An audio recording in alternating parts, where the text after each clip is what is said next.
TJIF, everybody. Hello, everybody. Welcome to the Joy Reid Show. I've got my tea here ready to go. My tea matches my outfit. I guess that's on purpose because it's all gear. Thank you all for tuning in. Appreciate everybody that's in the chat already loading in.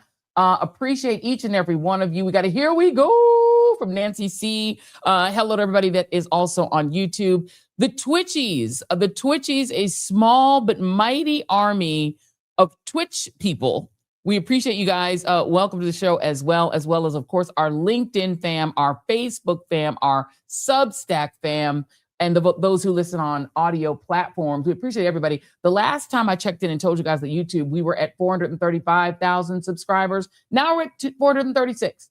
Last time we checked in on Substack, it was about just short of 210,000. We are now well over 210,000. Our Twitch army growing to now, what are we at? Like 294 Twitchies. It's a small army. They're small. They're small but mighty. They're small but mighty. But they're dedicated, though. They're dedicated. About 26,000. Dedicated soldiers. Good evening, everybody. Good evening. Jason saying good evening. Also, the Facebook fam. I have about 600,000 Facebook followers on my Facebook fan page, but the specific Joy Reid Show Facebook fam is 26,000, I think. So we're growing. We're new. We're still a baby. We're still a toddler. We're still growing, but we appreciate it. We are on a march to get to 500,000 YouTube subs by our anniversary, which is June 9th. I can't believe it's going to literally be a year since we started this podcast. June 9th, we'll be 1 year old. That's what I'm saying. We're a baby.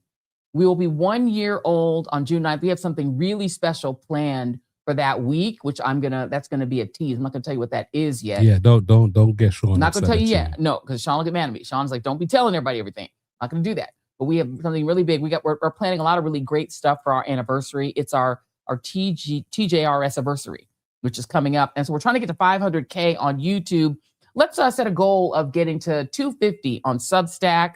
I mean, why not? And if we can even get to 1,000 on Twitch, I'll feel so good because I love our little Twitch army. They're adorable. The Twitchies they've got emotes now, so they can make emote faces. Oh, we got to work. That's 8 weeks to get 750 Twitchies. That's a lot of work. We can do it. The Twitchies are amazing. Everybody, please hit like and subscribe. The Twitch army is cute. They're adorable. And they have little emotes now that's like a little face. It goes, hey, when they're happy. So we love them. And so we try to keep them happy. So they'll go, hey, we love it. It is Friday. Happy Passover to everybody who is celebrating Passover, which goes all the way through the 9th. That is next week. And also happy Good Friday to those who are in the Easter tradition. I know people are always like, why do they call it good? It's weird, right? That given what it commemorates. But, that is actually an English translation of what the rest of the world actually mainly calls Holy Friday. It's in the United States that we call it Good Friday. They sort of the British and American custom, but we're not saying it's good, but it's Good Friday. It's the Friday before Easter. Hope you guys got your Easter baskets and everything all in-house. Nala, the dog's Easter basket is already in-house. The humans have not gotten theirs yet, but Nala has hers ready to go. It's got all sorts of dog treats in it. And so hopefully she'll enjoy that on Easter because, we got to be good dog parents. We got a big show tonight. Our buddy Dean Obeidallah will be here in the second hour of the show. We're really excited about that. We have a former State Department Undersecretary for Arms Control. So y'all be good. We're going to have company. Be good in front of company. We got lots of great guests coming on. Imara Jones, a great trans journalist, is coming on shortly. But we're going to get right to this open because the big news on today is that Iran shot down a U.S. fighter jet, an F-15. Here was the Al Jazeera report on that. What we're dealing with right now is a very significant event. The first time that an American fighter jet is being hit, at least this is what we were having also pictures through the Iranian television of the remainings of the fighter jet, and that 2 American pilots are missing inside the Iranian territories, and that operations are ongoing. Now, the Iranian television just announced also that they are putting 10 billion two-mans to anyone who can lead to the pilots. So they're asking people, calling on people to be part of the search operation to get the American pilots. Of course, this would be a changing point in this war because it would mean for the first time that if the Iranians are able to get the American pilots, then this is the first time that the Iranians will have American prisoners of war during this war. That's scary. Donald Trump here in Jimmy Carter territory. There was some reporting earlier today that one of the pilots, these F-15s, carry 2 pilots, and one of them has definitely been recovered. Just to show you guys, sort of, this is the area. You can see this map. You know, I love a map. This is the area. The Kurdistan province is around where this plane was shot down. You can see now the geography there. There's the Gulf. There's the Strait of Hormuz, which is the little bend. Above is Iran. Below is the UAE, Iraq, Saudi Arabia, Qatar. So you can see that's the geography that we're talking about there. So if they went down, it would be somewhere in that area. It's a pretty scary situation for those pilots. Hopefully, the second pilot will be recovered beforehand, because they're essentially offering a reward, the Iranians, for any information on that. Let me show you something that I got from a source earlier today. Spoke with a source who has a friend in Dubai.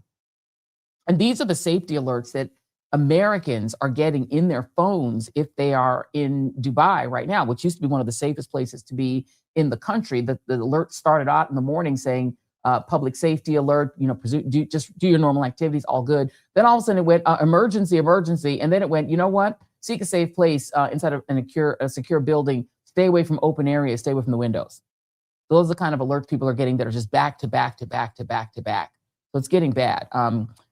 Iran has also made a claim that 37 U.S. officers were killed in a bomb attack on a gathering of officers in UAE, although no U.S. media is reporting that or has verified that. So we're going to have a lot more on the Iran situation later in the show, including the math that ain't mathin' for Donald Trump and his new forever war, as Trump seeks a record-shattering new amount of money for the Pentagon. The peace guy wants a lot more money for the Pentagon. We're going to talk about that in hour 2. But of course, the other big story this week that we did a breaking news live on yesterday, and thanks to all who tuned in for that, was the firing of Pamela Jo Bondi of the state of Florida as Attorney General. Her replacement for now is her deputy Todd Blanche, Trump's former criminal attorney from the hush money trial, the guy who helped lose that case.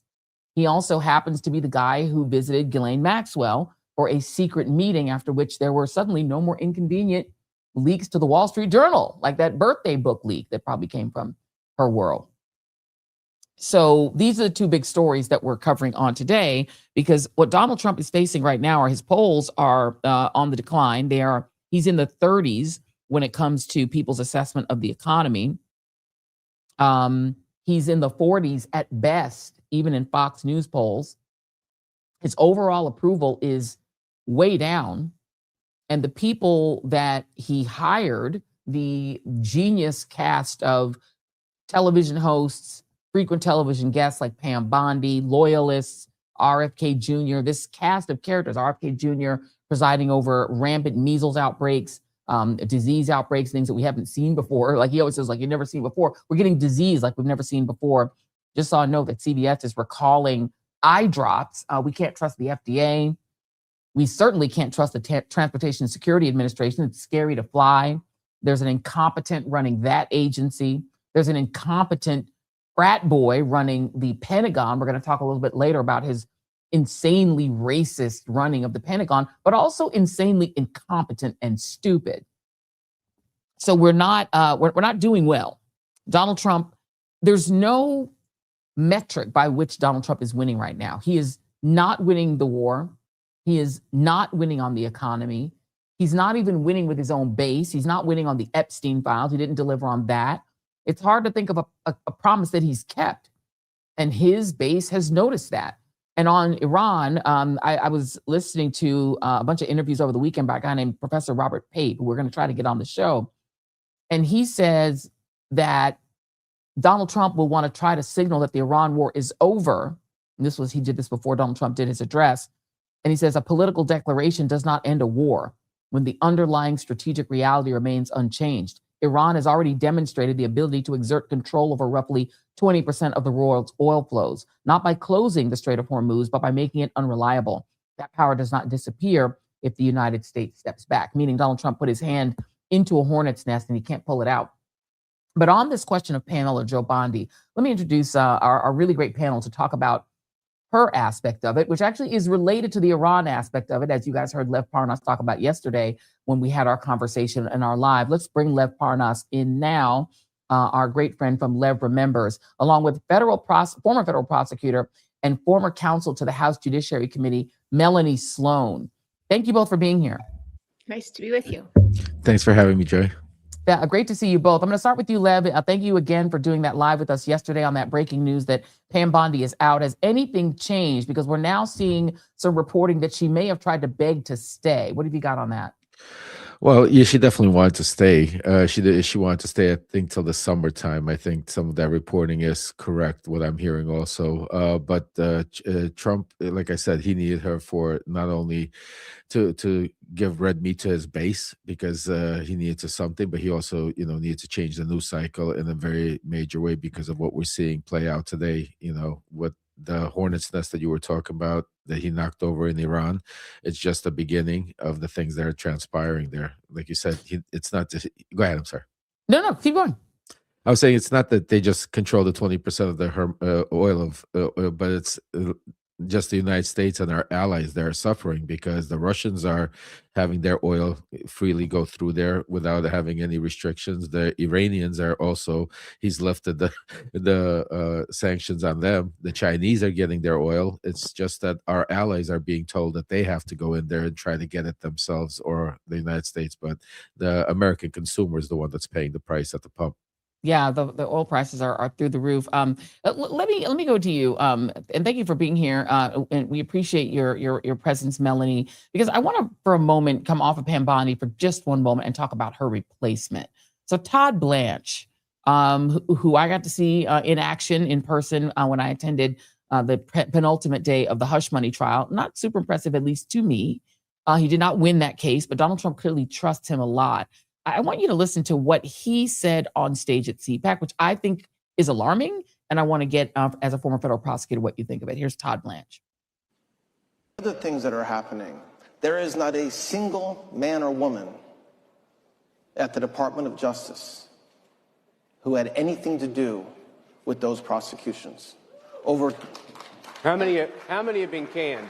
Over 200. Over 200 either left before we came in because they knew it was coming, or were fired, or took early retirement. They are no longer employed by this department.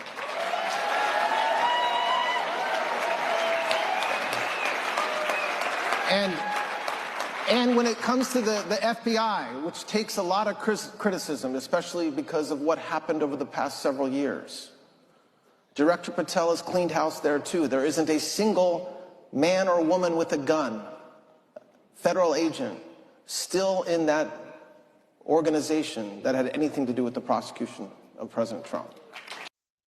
So, Melanie, yesterday Lev described this as a Maduro-style regime change, meaning it's the same regime. You just remove the head of it, but the underboss is the same as the old boss. This guy sounds like he's just as much into retribution as Pam Bondi was.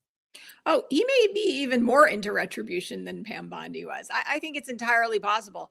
I don't think he's going to be able to get retribution any more than Pam Bondi was, because one, they've lost most of the decent lawyers at the Department of Justice, and they have like the D team to prosecute those cases. And secondly, those cases aren't real, so judges and juries are rejecting them in any case. You could have the best prosecutor in the world, and it wouldn't matter if you have literally no case, which is what we've seen with Jim Comey and Letitia James and Jerome Powell. They're just crazy cases. So I think that Mr. Trump is going to be sadly disappointed. He takes out Bondi because he thinks that she hasn't gone after his enemies enough. And then he brings in Blanche, and I don't think he's going to see any difference.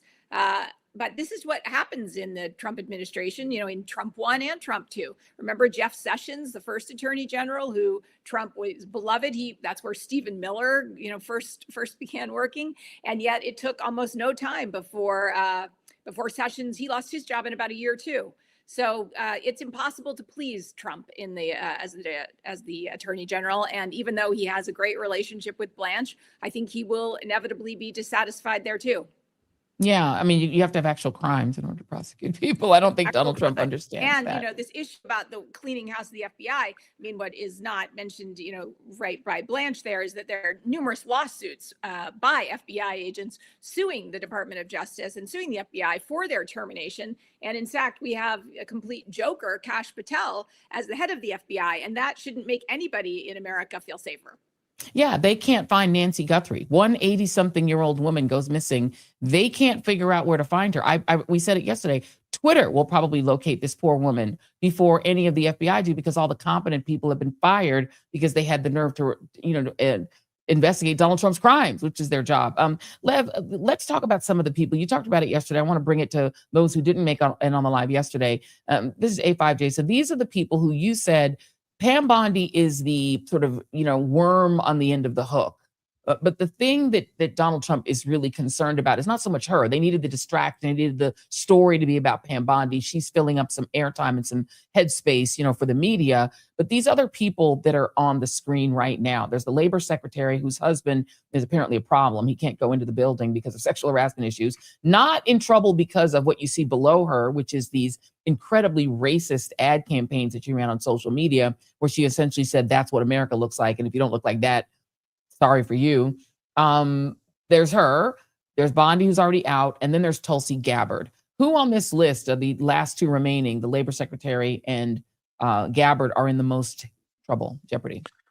Well, the labor secretary is an easy one. That's, that could be any day. That's not a major announcement for him to go. He could replace that. But Tulsi, as I've been telling you, is a major issue. Tulsi, first of all, is a separate a separate part of the fraction that's happening in MEGA, which is part of the Tucker Carlson group, which is going heads up right now with the Laura Loomer group, which is completely dividing MEGA. You have, Alex, what's his name? Not Stone, Alex. Alex Jones? Jones, yes. I'm Yeah. sorry. I keep Alex Jones out there right now, literally saying that Donald Trump is ill and needs intervention. Yeah, he said Trump is over. We need to feel sorry for him. He made it sound like he thinks he's dying. Yeah, he actually was talking about, like our friend Waj talks about the cankles. Did you see that? He was talking about his cankles. Yeah. Yes. So, I mean, they're all coming to roost. And but I think that Tulsi Gabbard is somebody that is really on the verge of leaving. But there's major conversations because, like I said, she has a lot to do with not only the second fraction, but also with what's happening behind the scenes. Her and Ratcliffe working on giving Trump some sort of a way to be able to nationalize, or try to at least nationalize, the elections with what's happening in Georgia and the election results she's working on. But also, I just want to quickly mention, because Todd Blanche, I know him very well, better than most. He was my lawyer at some point. He was also represented my co-defendant when I got rid of him. So I went to bat with him plenty of times. And Todd Blanche is, and what I'm hearing from my sources is that that's what we talked about yesterday, where Pam Bondi was just a distraction, because Todd Blanche, first of all, he's going to be there for 210 days. 210 days, we're coming up to the midterms. Yesterday, he came out, and I think on one of the Fox shows, he basically said there's nothing else to talk about with the Epstein files. We're done. The investigation's over.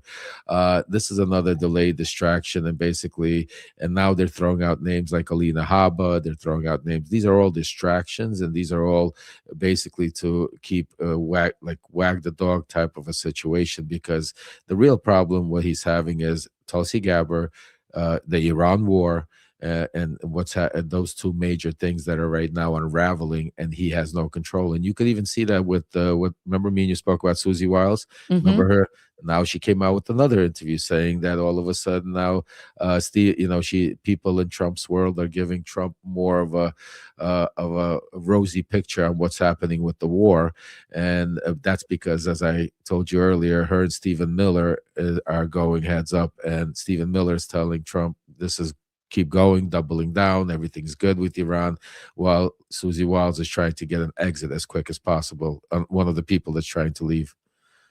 And let's also just Interesting. keep in mind Please. that no one can get confirmed as attorney general right now. No one that Trump wants to put in, right? So he's got Todd Blanche in there, and he's going to do what he's been doing at the U.S. attorney's offices around the country. Just keep putting people in without going for a confirmation because he can't get the confirmation. Tom Tillis, senator from North Carolina, said today, unless you say flat out that January 6th, if you tell the truth about January 6th, he's not going to vote to confirm you. And Trump won't put anybody in who won't lie about January 6th. So that's just a line in the sand. We can't possibly get a confirmation there. And Melanie, is it possible, Lev talked about the 220 days. What are the rules? Donald Trump is the guy who likes to use the interim appointment so that he doesn't have to, as you said, deal with the confirmation process. Could he literally just leave him there until further notice? Here's the problem. No, you can't just leave him there until further notice. But then Trump goes ahead and does it anyway. And does the Senate do anything about it? If we look at what's happened at these U.S. attorneys' offices around the country, we've seen federal judges coming in routinely to say you can't do what you're doing. And refusing to recognize them and installing other U.S. attorneys, which then the Trump administration immediately fires. So we're already seeing him do things that are completely unconstitutional. And it will be a big question. What will the Senate do if Trump just leaves somebody in there who's an acting attorney general? And, he could always, after Todd Blanche, he could put in somebody else. But in any event, Tom Tillis will be gone anyway. He's retiring. It's only too bad that he didn't show this level of backbone, while they were doing the confirmations time around. Him and Tony Ernst, really. But given the situation, we should expect to see Todd Blanche and all the names that are floated. They're just going to be floated because nothing's going to happen there. Yeah, well, Tom Tillis, you're right. It's very belated spine that he's showing. But the good thing about retiring as a United States senator is you don't actually have to do it until January. He's there through the election. No, he's there, but it just means, they can't, that's why Trump won't be able to put anybody in. Exactly. That's why there won't be a confirmation, because Trump, he's been making anybody who comes to the Department of Justice in order to get hired there, you have to take a loyalty oath now. And as do federal judges, he's requiring loyalty oaths, and they are asked questions about January 6th. If you don't agree with him that it was fraudulent, that he won the election, you can't get a job. So he's certainly not going to put in an attorney general who's not going to take his stance on that he won the election. And yet you have Tillis say, well, I won't confirm them. And obviously no Democrat will either. So I think that we will not see another attorney general nominee for quite some time. But, leaving Todd Blanche there, that's not great for the Department of Justice either. Obviously he, as Lev well pointed out, he's just a Trump. I want to say a lapdog, but he's also a little more than, more. You're right.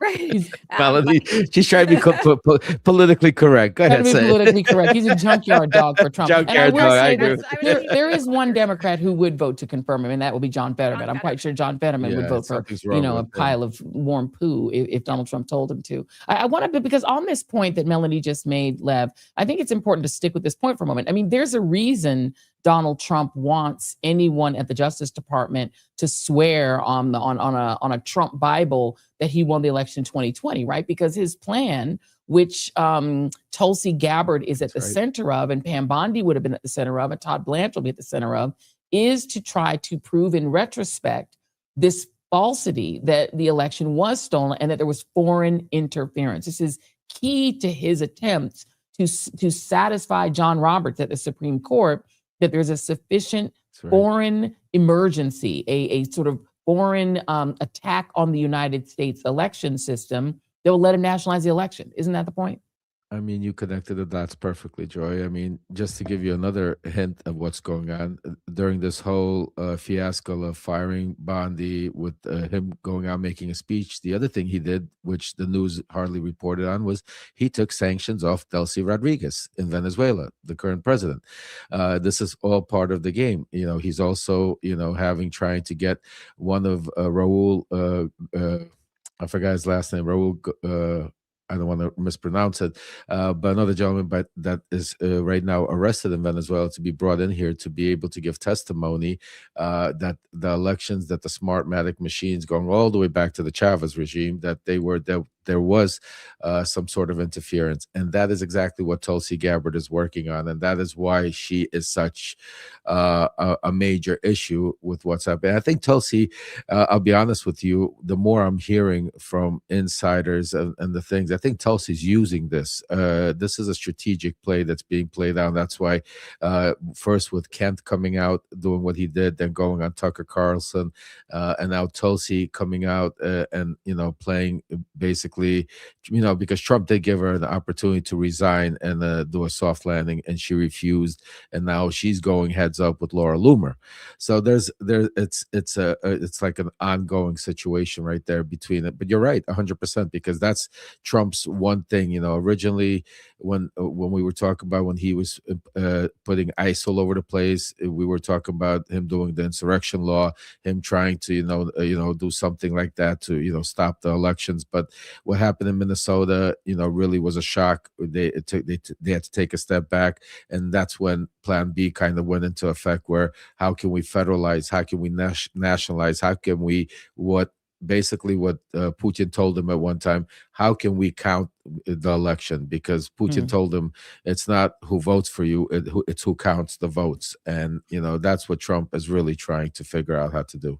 And the gentleman you were talking about, his name is Raul Gorin. Thank you, Joy. Yeah, he's a Venezuelan lawyer and businessman who serves as the president of a company called Global Vision, billion-dollar money laundering and corruption scheme he is accused of being a part of. And to Lev's point, they're trying to flip him to try to concoct this cockamamie case that to try to prove that the very dead Hugo Chavez rigged the election against Trump. And it is for the purposes of stealing the next election. I'll be very clear about that. I want to go back, though, for a moment, Melanie, and talk about some of the potential consequences for the people who have served Donald Trump in this regime. Pam Bondi has been very much out front praising Trump, big sycophant. But there was a moment during the hearings when she went before Capitol Hill, which is probably what got her fired, right? She embarrassed herself and the administration in front of the world on Capitol Hill. But this was the moment. I just want you to take a look at this, because this is the moment when she was accused by a member of lying under oath. This is A6, Jason. Just lied under oath. There is ample evidence in the Epstein file. Don't you ever accuse me of a crime. I believe you just lied under oath, and this is on videotape. You said there's no evidence of a crime. I'm showing you, here is a witness statement who called into the FBI's Threat Operations Center. He drove Donald Trump around in a limo. He overheard what Donald Trump said to Jeffrey on his cell phone. He was so angry, he was going to stop a limo and hurt Donald Trump. And he met a girl who said she was raped by Donald Trump and Jeffrey Epstein. She later had her head blown off, and officers at the scene said that could not have been suicide. No one at the Department of Justice interviewed this witness. You need to interview this witness immediately. Epstein should rot in hell, so should the men who patronized his operation. And as we sit here today, there are over 1,000 sex trafficking victims, and you have not held a single man accountable. Shame on you. If you had any decency, you would resign right after this hearing concludes. The gentleman has expired. Well, it turned out she didn't have to resign. She got fired. That was Congressman Ted Lieu of California. And Melanie, do you foresee potential legal jeopardy for somebody like a Pam Bondi if we ever have a normal Department of Justice again? It's very hard to prosecute someone under what's 18 USC 1001, lying to Congress, right? And it has a 5-year statute of limitations. So it depends when we get the Department of Justice back, when the Democrats are back in control. There are plenty of Trump appointees who should be hauled in for lying to Congress. I mean, they would hardly be Pam Bondi would hardly be alone. And sadly, right now, I don't think she's going to suffer a lot of consequences. She's going to go out and make a fortune like so many other former Trump people. And while she wanted to stay as Attorney General, he's already said she's going to go and find a great job in the private sector. And we're likely to see her go into the private sector. And because she's maintaining her relationship with Trump, pull in literally hundreds of thousands of dollars a month from single clients in order to call Trump and call Todd Blanche, with whom she also has a good relationship, so that they can get, say, the antitrust settlements they want. And she's just going to be landing on her feet, making literally millions of dollars, probably per month, in a completely corrupt way. So, nobody should be shedding tears for Pam Bondi. Yeah, yesterday, Lev, you just confirmed everything that Lev told us. Yes, that's why Lev is smiling, because he said exactly the same thing and gave us the name of the firm before we. I was going to say.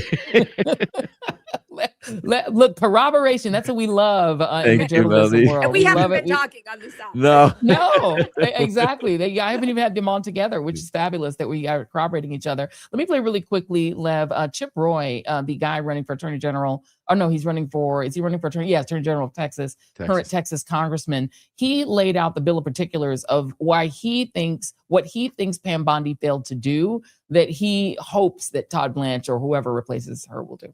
Deal with things like Antifa. The president rightly declared them a terrorist organization. We want to see people who are affiliated with these Marxist networks funding Antifa, creating all sorts of danger for the American people. We want them held accountable. We want the people who are harassing J6ers held accountable. We want to know the truth on Arctic Frost. My records were targeted under Arctic Frost on Jack Smith. We want to see heads roll. We want to see John Brennan, who the Judiciary Committee referred to the Department of Justice, held accountable, and Jim Comey. Like, these are all things that we think need to happen. The next Attorney General needs to be very aggressive, and I hope the president will pick somebody who will do that. And I've been working with Todd Blanche, and I look forward to working with him in the interim. Okay. Well, certainly there is a lot at stake, and certainly some of this. You can, yeah. I mean, she was like kind of trying to shut him up at a certain point. Lev, I mean, these all seem like fanciful things. John Brennan is not going to prison. They also want Jerome Powell gone to prison. There was a judge just threw that out. Janine Pirro was losing her mind about that earlier.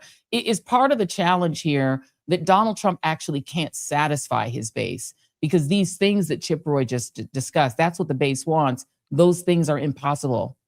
100%. That's what he ran on. Each one of, if you listen to everything Chip Roy said, and everything is what he ran on. The Epstein files, getting Comey to prison, Brennan to prison, going after Jack Smith, everything that Chip Roy just spoke about is everything that Donald Trump ran on. And now it's all coming back to haunt him, because starting with the Epstein files, which obviously Trump couldn't even imagine that he was all over them until they opened them up, and then right now, as far as with these investigations, they're being embarrassed. I mean, look, Pam Bondi did everything. I mean, Melanie would know better. She, as a prosecutor, the fact that we had literally grand juries, we say a grand jury will indict a ham sandwich, but wouldn't indict these ham sandwiches that Pam Bondi and Donald Trump are bringing.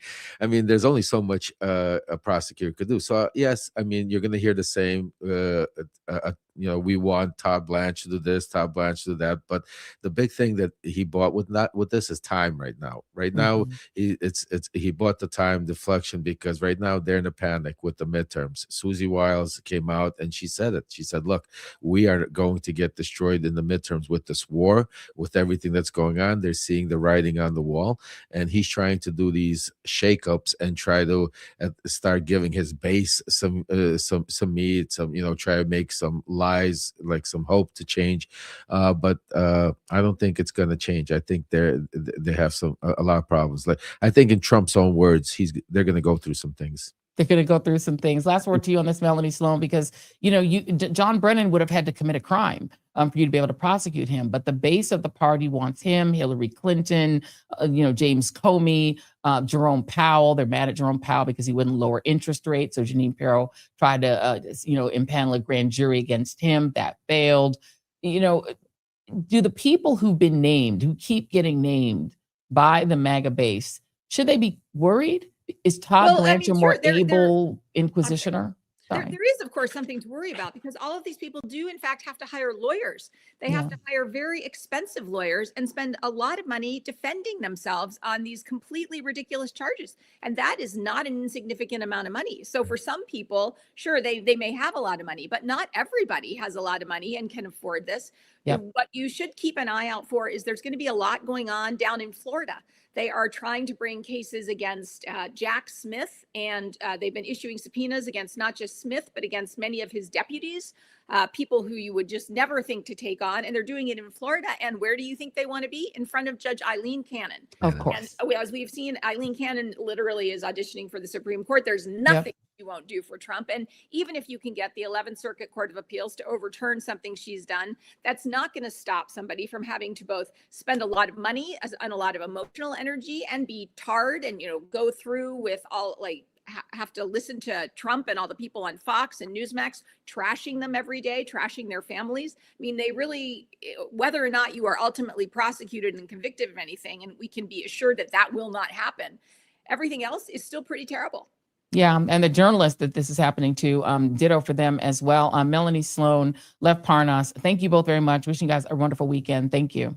You too. Have a great weekend. Thank you, Jay. Thank you. Thank you. Come back often. This is where we stand. You have star chambers taking place in the United States of America. People having to fear prosecution because there's never enough. MAGA is never satisfied. There's never enough pain meted out upon the people that they don't like. All right. Well, we do like one group of people, and that is the people who sponsor us on this show. We appreciate them so very much. And I want to note that this show, the Joy Reid Show, is sponsored by our friends at strawberry.me. Now, you do not have to be unhappy at work to want something more in your career. That is exactly where strawberry.me comes in. They will match you with a professional career coach who will help you to figure out what it is you actually really want. What is worth your time to pursue? What kind of work could you do that doesn't feel like work at all because you love it? And how to make your move, your career move, without blowing up your life.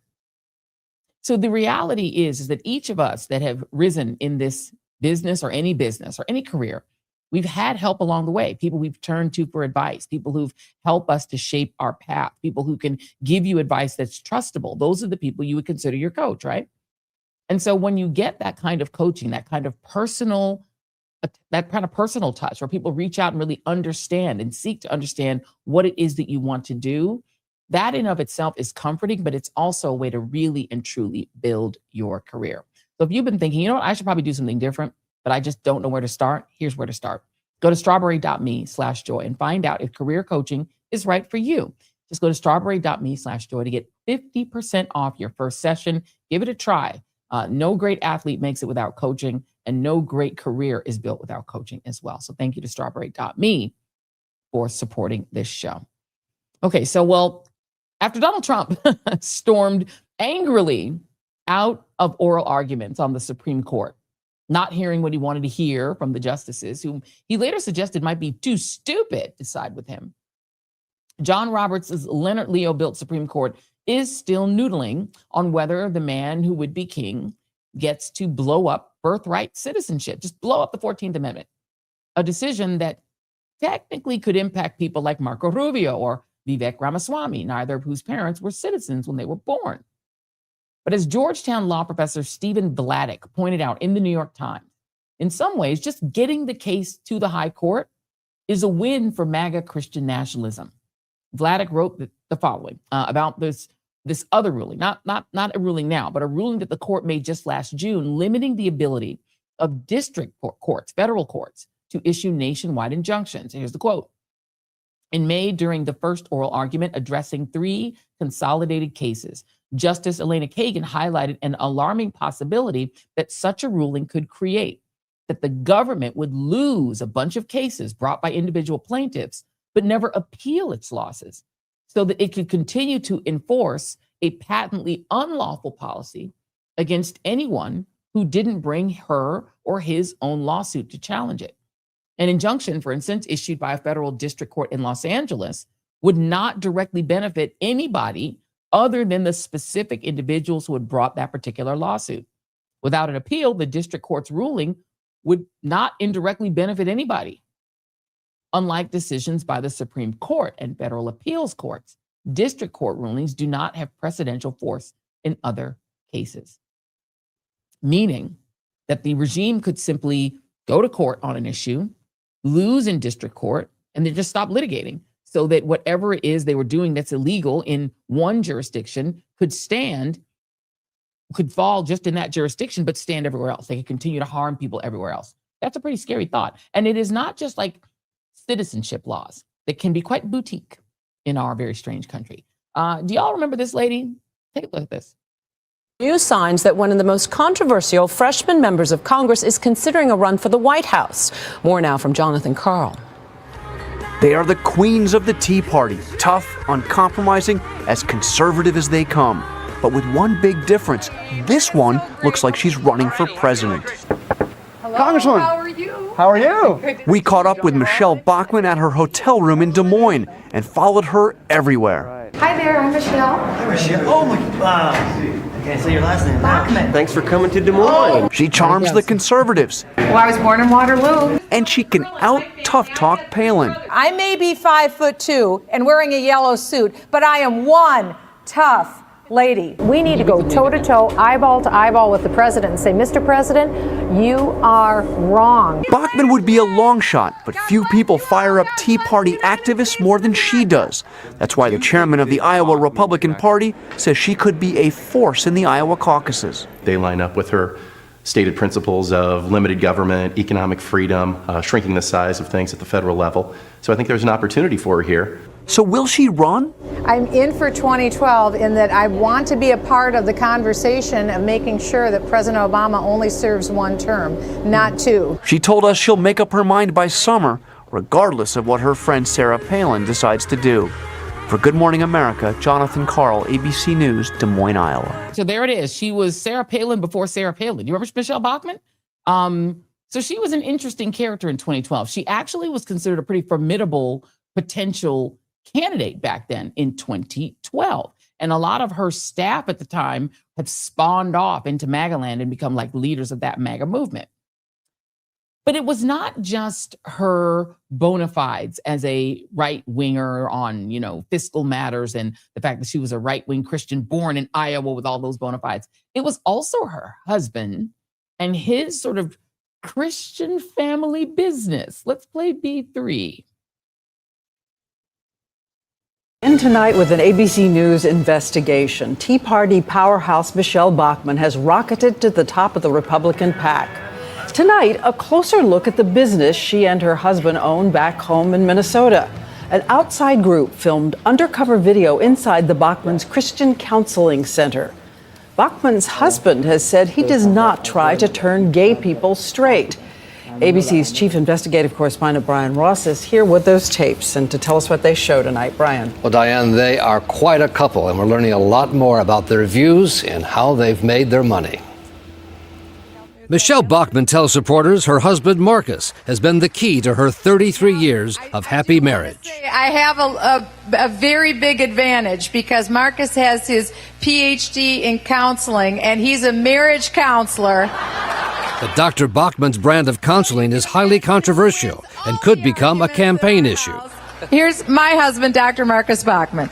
Operating out of suburban Minneapolis, Dr. Bachmann runs a Christian counseling firm, co-owned with his wife, that at times, according to former patients, has tried to convert gay men into heterosexuals through prayer. His path for my therapy would be to read the Bible and pray to God that I would no longer be gay. Andrew Ramirez of Minneapolis was 17 when his family sent him to Bachmann and Associates, where he says. So I'm not going to play more of it because you kind of get the idea. This is a 17-year-old kid. He goes into this thing and they try to pray the gay out of him. They pray away the gay thing. This was a thing, right? Well, clinics like the Bachmanns just won a major ruling in the Supreme Court. By the way, that clinic that we were just talking about, it was cited for violations in Minnesota in 2017 that he called just clerical errors, but they cited for violations. But anyway, clinics like that have just won a big, big victory in the Supreme Court. The U.S. Supreme Court ruled 8-1 this week against a Colorado law that banned conversion therapy for youth in a case that could have major consequences for transgender and queer youth across the U.S. and for healthcare more broadly. Colorado's 2019 law prohibits licensed clinicians from seeking to change the gender identity or sexual orientation of youth patients under 18. It's one of 23 states with similar restrictions. The case is called Childs versus Salazar. It was brought by a woman named Kaylee Childs, who's a licensed counselor who argued that Colorado's ban infringed on her free speech rights to talk with patients about her faith and beliefs on biological sex. Justice Ketanji Brown Jackson was the lone dissenter in the case. According to SCOTUS blog, she argued that the majority's opinion could be ushering in an era of unprofessional and unsafe medical care administered effectively by unsupervised healthcare providers. Joining us now to discuss all of this is Imara Jones, the Emmy and Peabody Award-winning creator of Trans-Lash Media, a cross-platform nonprofit journalism and narrative organization which produces content to shift the current culture of hostility towards transgender people in the U.S. Imara, welcome. Thank you. Nice to see you. Thank you very much. Great to see you. What did you make of this Supreme Court ruling?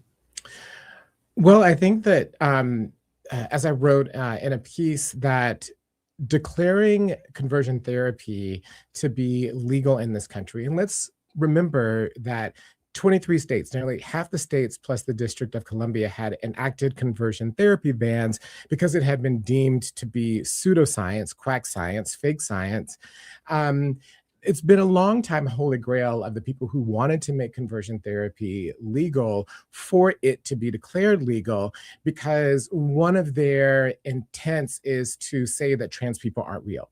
And that if trans people can be converted, right, can be moved through talk therapy, through prayer, as you heard, I don't know, through other types of quackery, then that means that we don't have to confer rights to trans people, because trans people are not worthy of dignity and equal human rights of other people. And we know that the people that are behind these lawsuits have long wanted a Supreme Court ruling, because it circumvents the messy state legislative process that they say that they've supported for all these years, because they were losing there. And it puts them on a path to be able to erase people. And I think, as you alluded to in Justice Jackson's opinion, one of the reasons why we have had relatively strong healthcare in terms of standards in this country is because people, namely state medical bodies, get to say things that are fake and things that are real with regards to medical science. And that if we say that people under free speech can suggest whatever medical treatments they wish, regardless of whether or not they work, that changes the healthcare system for everybody. So you could have a situation where people are suggesting, for example, injecting Clorox to cure viruses, and you can't stop them from doing it because it's free speech. So in so many ways, it's very, very dangerous for everybody, in addition to, of course, trans people. Yeah, I mean, I just binged all 5 seasons of Poldark, which I recommend everybody do. It's quite good. And one of the, doctors in it, applied leeches to people, right? And I mean, what if somebody said, well, it's my religious belief that the only way to cure, X disease is by applying leeches, and then you couldn't stop them from doing it. They're like, well, that's my religious belief. Like you could kind of say anything, right? If free speech means you can slap religion on it, and suddenly you get to say, my treatment that I've made up in my mind is legal, that does feel frightening to me for everyone. That's exactly right. And that's exactly what they are doing. And as I have pointed out for a long time now, the things that they are doing on trans people are essentially a road test to what they do for everyone. Because as you know and are very much aware, their goal is to narrow the idea of citizenship, to narrow the idea of humanity to a small enough group of people that will allow them to remain in power. And you essentially then have to take away citizenship, take away rights, take away recognition from all of the types of people that you disagree with, or that you don't want to be a part of that American story. And trans people are such a small part of the population. 1 out of every 100 people are trans in the United States. There's such a small group of people where you can experiment on the combination of laws, rules, administrative rulings, customs, to be able to confer that type of marginalization. And once you get that formula right, you can just broaden it to the rest of society. And so I think that's why this case has these broader implications, because it's quite clear that next up are LGBTQ people. We know that they believe that anyone disabled doesn't have equal rights in this country. So whether or not you be anything from ADHD or have some other type of mental health or disability that is even more severe than, anxiety society or that sort of thing, that you shouldn't be able to have equal rights.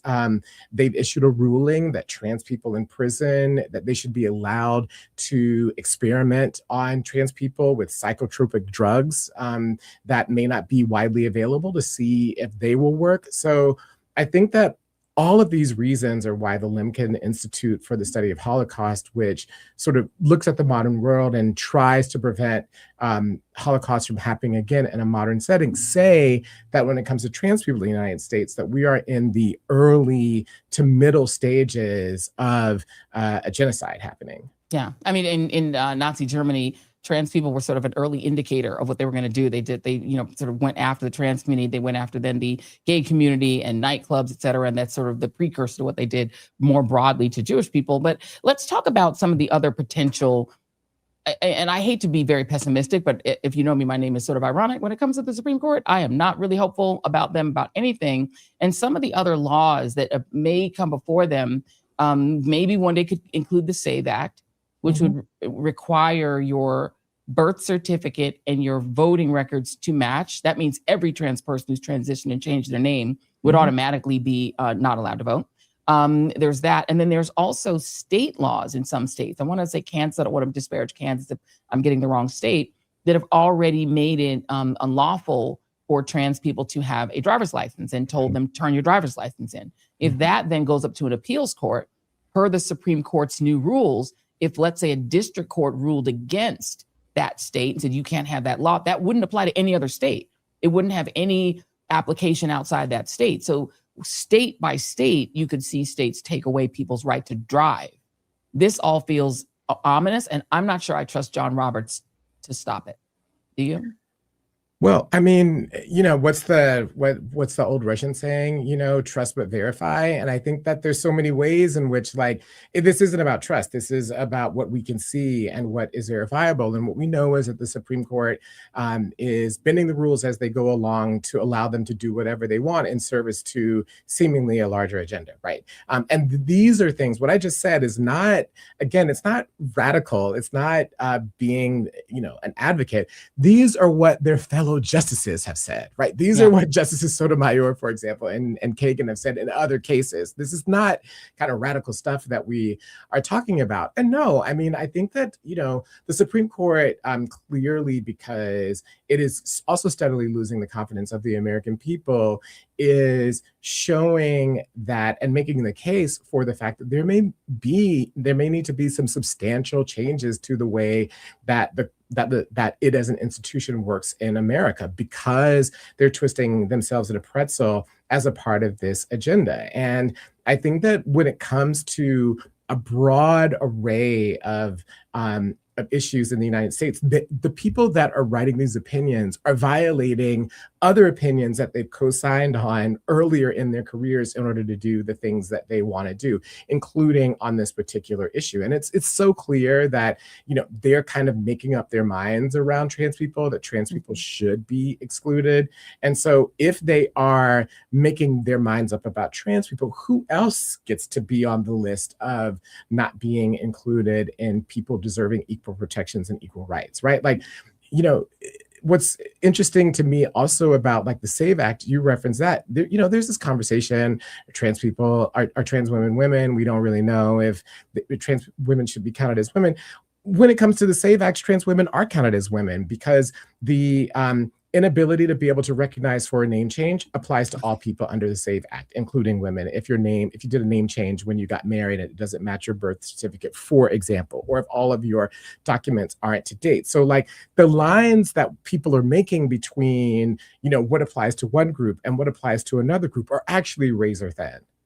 Yeah, I'm still trying to figure out how John Donald Hamel or whatever J.D. Vance's real name was would get to vote. Like, I'm like, is John Donald going to get to vote? Because if I can't vote, I think he shouldn't be able to vote either, because his name wholly doesn't match. He's changed it 4 times. Well, let me ask you just on a personal level. It has been a rough period for trans folks since the 2024 election. You know, a third of the campaign dollars that were spent by the Trump campaign were specifically on ads about trans women in sports and fixating on trans people in a way that was actually very effective. It did move some voters, including some voters of color. How difficult has that been? And do you think that ice is thawing? No.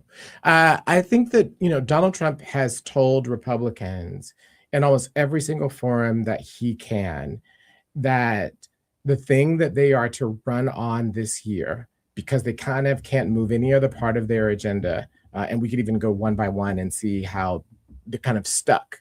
The thing that they've done that's relatively popular, not wholly, but relatively popular in contrast to all of the others, are the things they've done in targeting trans people. So he told the Republican conference in January that they need to run on trans people, that they need to run against rights for trans people and make the case that everything they've done to target trans people is in the best interest of Americans. And so that means that the closer we get to the election, right, we're going to have a repeat of what we saw before, which I don't think is only going to be about ads this time. I think they're going to be much larger moves of persecution and reprisals. And so I think it's going to get much worse this year. And I don't do that because I don't say this because, like you, overly pessimistic, but it's just literally the reality. I mean, when you have, again, a research institute that studies genocide says this group of people in the United States in 2026 are in the early to middle stages of genocide, that's not hyperbole. That's based upon where we are.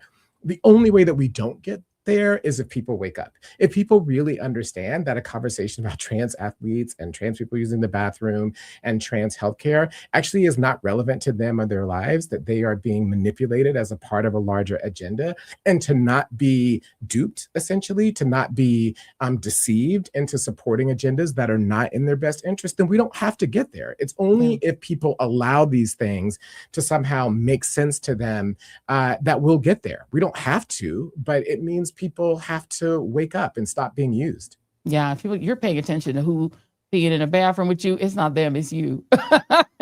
I've never had any interest in whoever you're trying to get your thing done and get out As fast as possible. As fast as possible, especially if you're not home. It's like you don't want to be hanging out in there looking around and scrutinizing everybody, seeing what's happening. Why are you doing that? That's just weird. I had a conservative woman I was interviewing once for a podcast series. She's like one of these people that are close to General Flynn, actually his friend and next door neighbor. And she said to me, we were interviewing, and she said, well, if I walked in the bathroom and you were dropping your pants in the middle of the floor, that would be concerning to me. I said, Connie, if I walked into a bathroom and you were dropping your pants, that would be of great concern to me as well. Like, what are you talking about? It makes me wonder what they actually do in the bathroom, because y'all spend a lot of time and you do a lot of ogling, because I'm like, I don't want to go in the bathroom with them, because literally they do more peeping in the bathroom than anyone I've ever seen. It's weird. And the people they police the most are people that they don't think conform to gender norms. Correct. And a lot of times the people that don't conform to their idea of womanhood, we know historically, are Black women, right? That's so right. they challenge, like, do you belong here? And Yes. it's because, and I think that, like, we also have to realize that, like, these things that they are pushing are not in the interest of people, right? Come on. When I tell you God is still working on me, but I'll tell you one way that God has got me on this weekend before Easter is God has never let me, because I walk around in a baseball cap all the time. I'm a tomboy.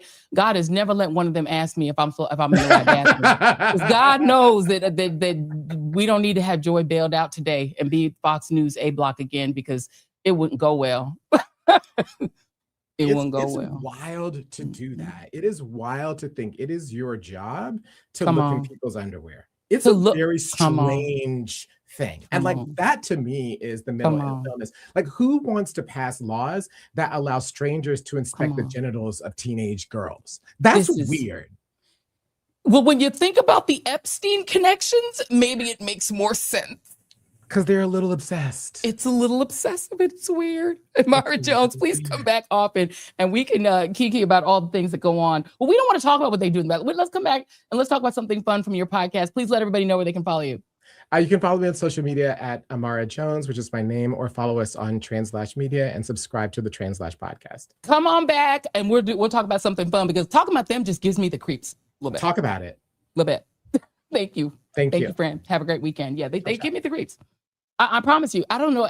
I've never looked at what another person is happening inside of their drawers, inside of the bathroom. And I think if you do, there's something deeply wrong with you. But I'm telling you, God knows my heart, because I really wish somebody would stop me in my baseball cap and say, am I in the right bathroom? Lord, work on me. Speak, Lord. Speak to me. Speak, Lord. I need somebody to speak to me. Speak to me. All right, y'all. Let's thank one of our other wonderful sponsors, because this one is key. This is one of our favorites. ZBiotics. Here it is. Let me show you guys what the box looks like. I don't think I've shown you the box. Did you take one of those before we get started? Because you sound like you're going to be hyper tonight. Lord. Lord. Let me let you know that the Joy Reid Show is brought to you by ZBiotics. Celebrations don't start with the clinking of glasses.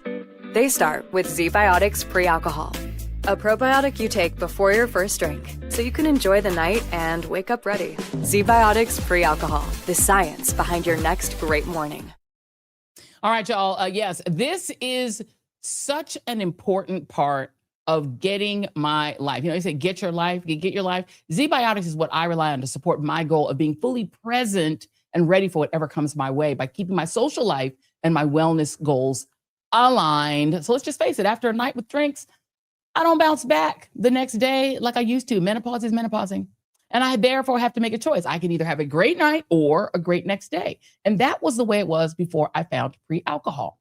Now, one of the great things about pre-alcohol is that it allows you to live your life, live your truth without having to worry about what happens 24 hours later. ZBiotics Pre-Alcohol Probiotic Drink is the world's first genetically engineered prebiotic. It was invented by PhD scientists to tackle rough mornings after drinking. Let me tell you how it works. When you drink, alcohol gets converted into a toxic byproduct in your gut. And you know, your gut is where your health lives. And it is a buildup of that byproduct in your gut, not dehydration like your mama told you, that is to blame for rough days after drinking. Pre-alcohol produces an enzyme that counteracts and breaks up this horrible byproduct in your gut. So if you just remember to make pre-alcohol your first drink of the night, then drink responsibly, you will feel your best tomorrow. So let me just show you. I'm going to open it up. I'm going to show you guys the box. And you can see that I'm a sharer because there's only one left. People be drinking my stuff. People be taking my things, y'all. But I'm telling you, it is the key. It is the key to me being able to have my security. And I first tried this because, you know, the security is a great drink, but it's got a couple of alcohols in it. So it can mess with your gut. And I first tried ZBiotics over the New Year's holiday. It was a game changer. Next morning, we were right on here on the Joy Reid Show. I felt terrific. I was able to go. Just last week, we all went out and took Wanji, one of our team members, to dinner. And the only problem I had after taking my ZBiotic, having my meal, having my security, was that I ate too much. And ZBiotic can't help you with that. If you eat too much, it's not on them. So let's just be real. Usually a Friday night, Friday night out used to mean a Saturday morning with the blackout curtains closed and canceling your outings or your workouts or whatever else was on your schedule. But since I started incorporating pre-alcohol, my security cocktail does not disrupt my morning flow, again, unless I eat too much and it's not on them. If you want to start incorporating pre-alcohol into your life and wellness routine, just head to zbiotics.com/joy. Use the code JOY. You can do it in all caps just for fun at checkout for 15% off. That's zbiotics.com/joy. Use the code JOY for 15% off. Do that at checkout. Thank you all very much. And we appreciate ZBiotics. They've been a longtime sponsor of the show. Okay, so I just want to say before the record, before we get started with Block C, that as usual, I had one. But listen, I had one before we went with one juror and her party. Y'all. But that's it. How many drinks did you have this weekend? When I tell y'all, every time Oh, I matter talk of fact, about how many people drinks drinking my stuff How many drinks did you or have eating this my week? stuff or eating my mosh bars, this one comes on. Am I pointing the right way? This one comes on and says, I didn't do it. I didn't do that. We discussed many this people on live now? Monday. There's about 4 of us in here, and the 3 of y'all, apart from me, ate your mosh bars. But back to what I was saying Y'all, about let me tell y'all, the mosh ZBiotic. bars is gone. I think there's one left up. They be eating my Did stuff, you y'all. eat some last night? I mean, I didn't had eat one. it. Well, see, there you go. There goes one less one. And I you had mosh complain about bar. it. Somebody Yeah, had mosh whatever. bars. And I had prebiotics. I And now had I have one of prebiotic. those. I had one of those last week. So and I this, haven't had and any let me tell y'all since. something right now, because this Friday night, this is mine. I'm keeping Whatever. it right here. I'm drinking now, so I don't even need it. I'll talk to you later. I'm keeping it, and I get my subscription for it, so I make sure that I don't run out. And because I'm gonna have to double the subscription because all the thieves in the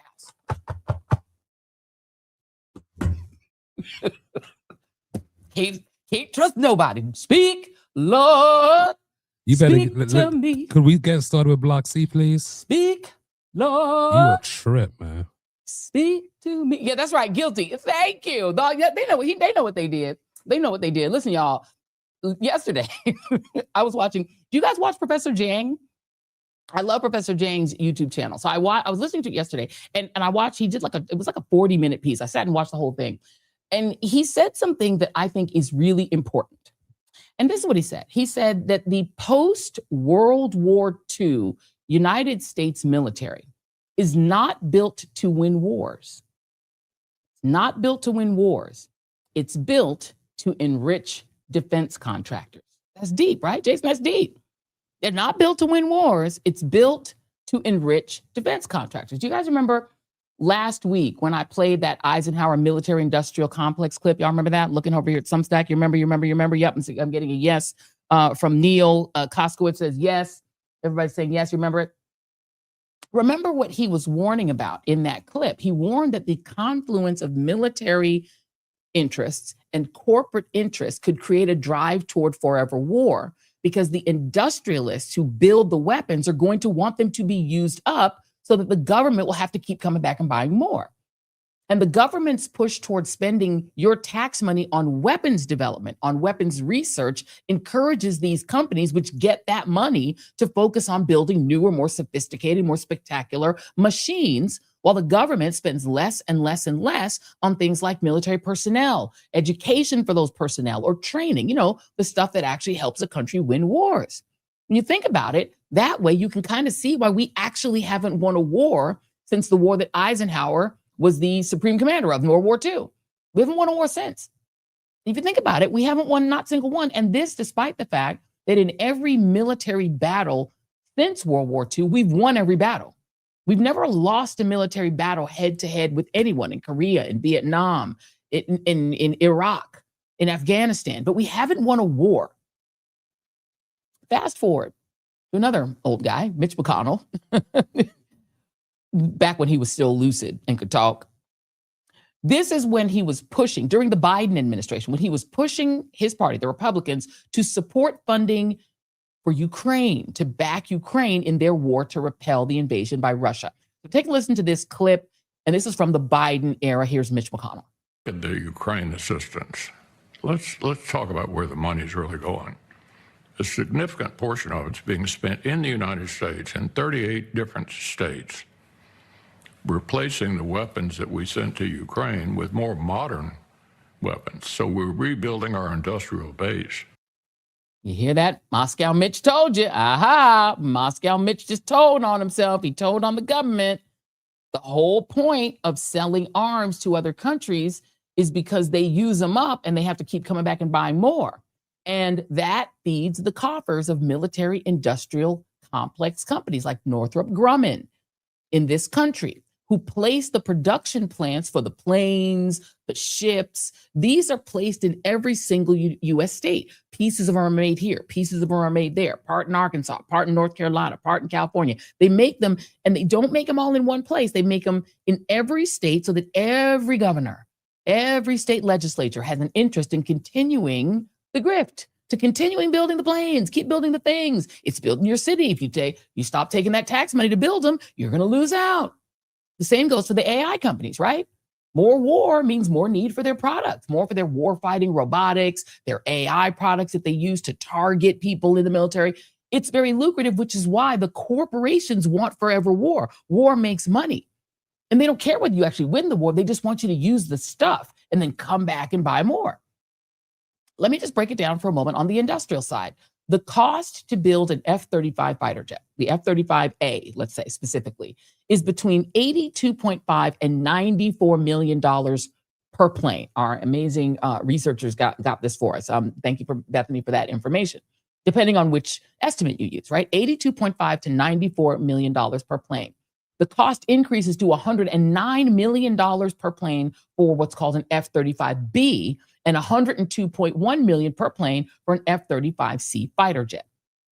Now let's go to the F-15EX fighter jet, like the one that Iran shot down this week. The cost for that plane, $90 to $97 million per plane, or $117 million for a jet that's fully combat ready. Okay, each plane.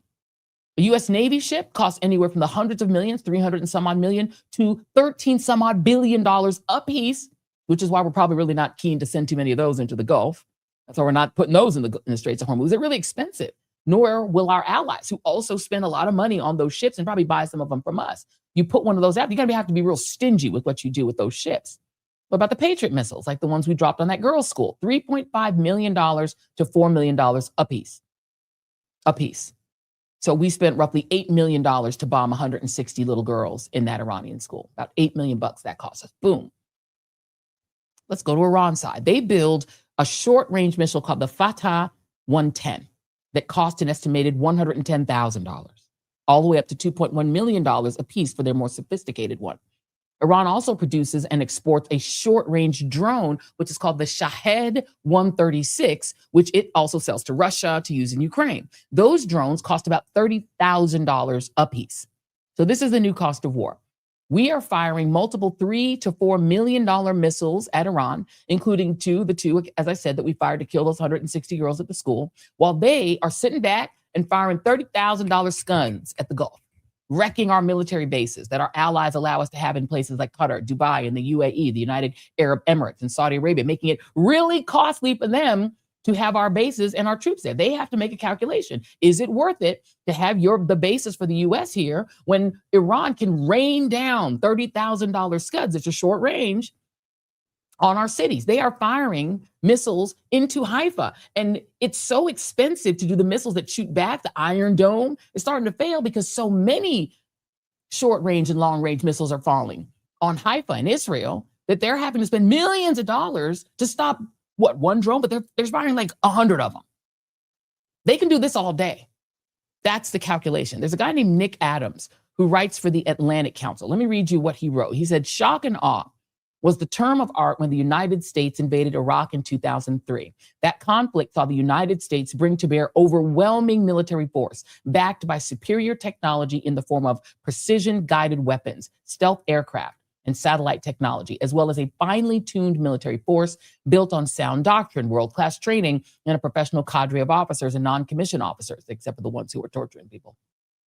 In many ways, the initial strikes on Iran resembled this dynamic, a world-class military with superior weapons and training engaging a weaker foe, aiming to achieve a lightning-fast military victory in service of political aims.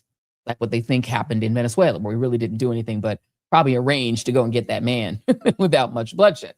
But we're trying to do this, shock and awe, right? But a closer look is what this gentleman, Nick Adams, writes. A closer look, however, reveals a shift in the battlefield dynamic over the past 20 years that often gives weaker militaries more tools to offset stronger adversaries. Cheap drones, open source satellite imagery, and cyber tools give weaker states such as Iran new ways to hold superior militaries at risk, while forcing them, the superior militaries, to expend munitions and resources at a far greater cost. And despite deep capital markets, a strong innovation base, and a growing defense tech sector in the United States, costs remain high and development timelines remain long due to an ornery requirements process, misaligned acquisition incentives, and bureaucratic inertia. The Pentagon's challenge is to rapidly field innovative, lower-cost technologies alongside its exquisite capabilities, ensuring each is used where it delivers the greatest advantage. This is the new asymmetric cost of warfare. The Gulf Information Center, which is another group that analyzes this stuff, they broke down Iran's April of 2024 mass strike. And that's when Iran fired rockets at Israel. Remember that? And Israel fired back when they had that back and forth sort of mini war. They estimate that in that back and forth with Israel, Tehran, that's the Iranian capital, spent $80 million on munitions that night. 80,100 on munitions that night. I think I'm doing that wrong. I think it was 8.1 million. Sorry, 8.1 million. Sorry, that was a typo. $8.1 million on munitions that night. 8.1 million. While Israel and their partners spent about $1 billion to stop them.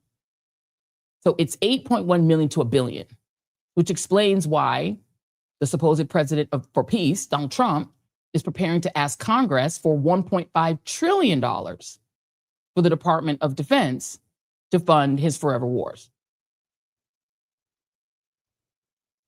And I actually think I got that wrong. It's 80 million. Sorry, 80 million versus $1 billion. So they spent 80 million.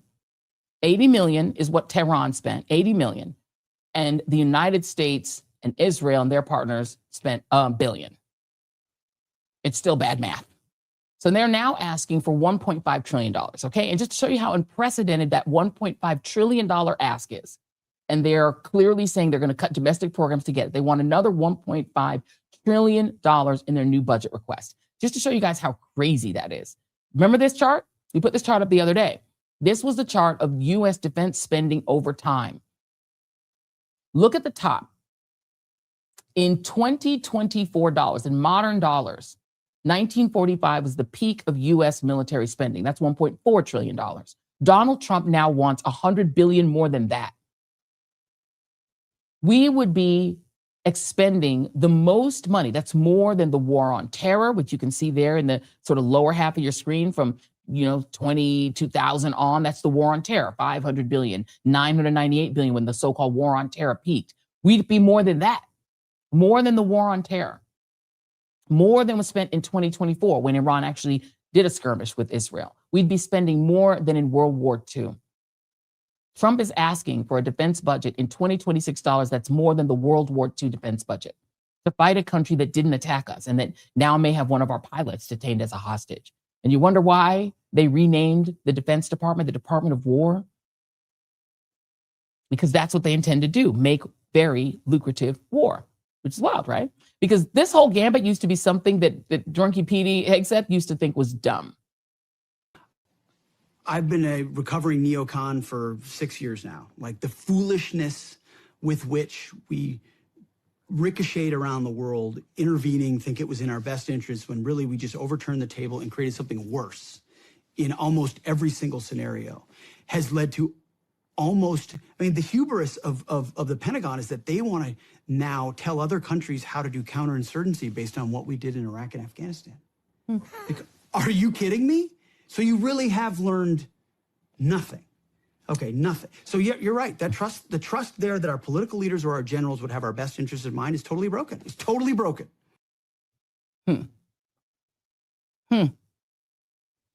Have you learned nothing? Have you learned nothing? What happened to that guy, right? That guy used to think waging these forever wars was crazy. It was dumb. What's the point of running around the world, telling the world how to live and how to do counterinsurgency and staying there for 20 years for no reason? For what? What do we gain? He's now in there like a 13-year-old kid that's got war toys to play with.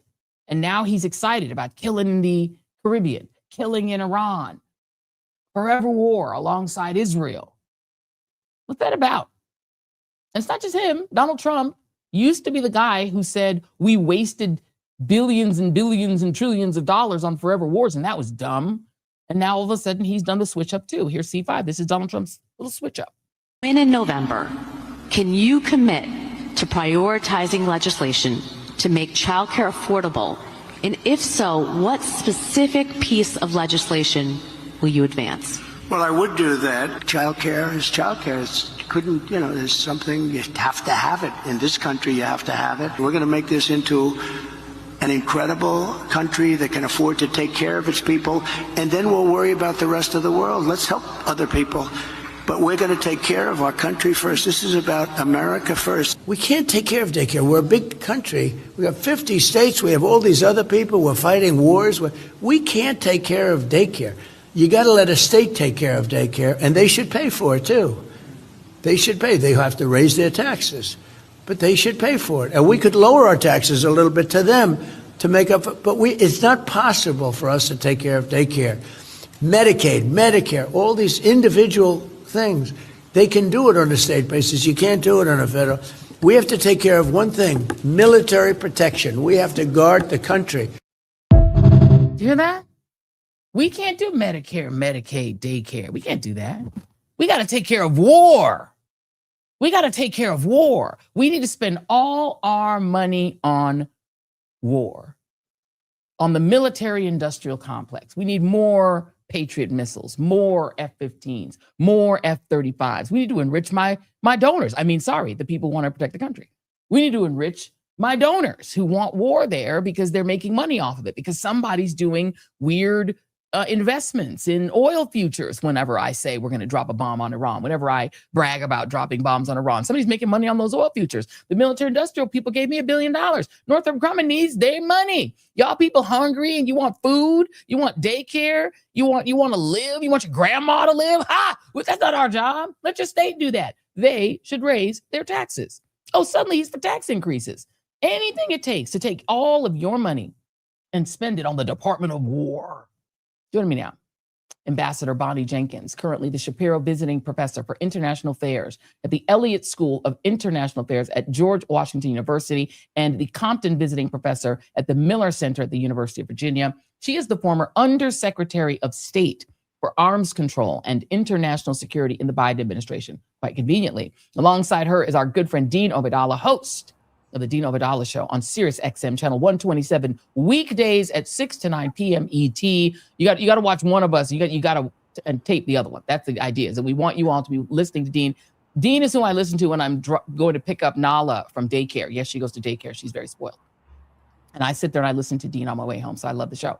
He's also the author of the Dean's Report on Substack, which we're going to put in the link to this very show. And he's also the producer of the hilarious and annual New York Arab American Comedy Festival. And he's also a lawyer. He's very convenient. That's very convenient for us as well.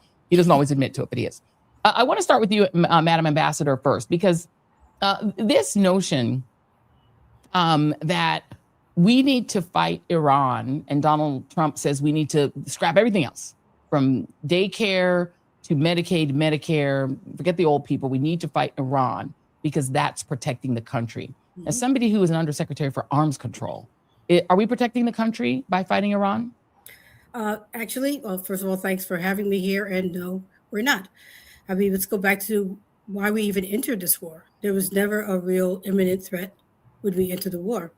And so at this point, there's no reason for us to really keep saying that by being in this war, we're protecting America. There's a lot of Americans who would think that there's other ways that they would like to be protected. It is not spending money, big money, on war. It's protecting Americans, like he said he was going to do, by making sure that Americans can actually live every day, and afford the things that they need to afford. But spending the money that we're spending on this war, threatening our own ability to be prepared for other types of potential challenges by using up our military equipment, this is not going to prepare us for the future, and it's not going to help us now.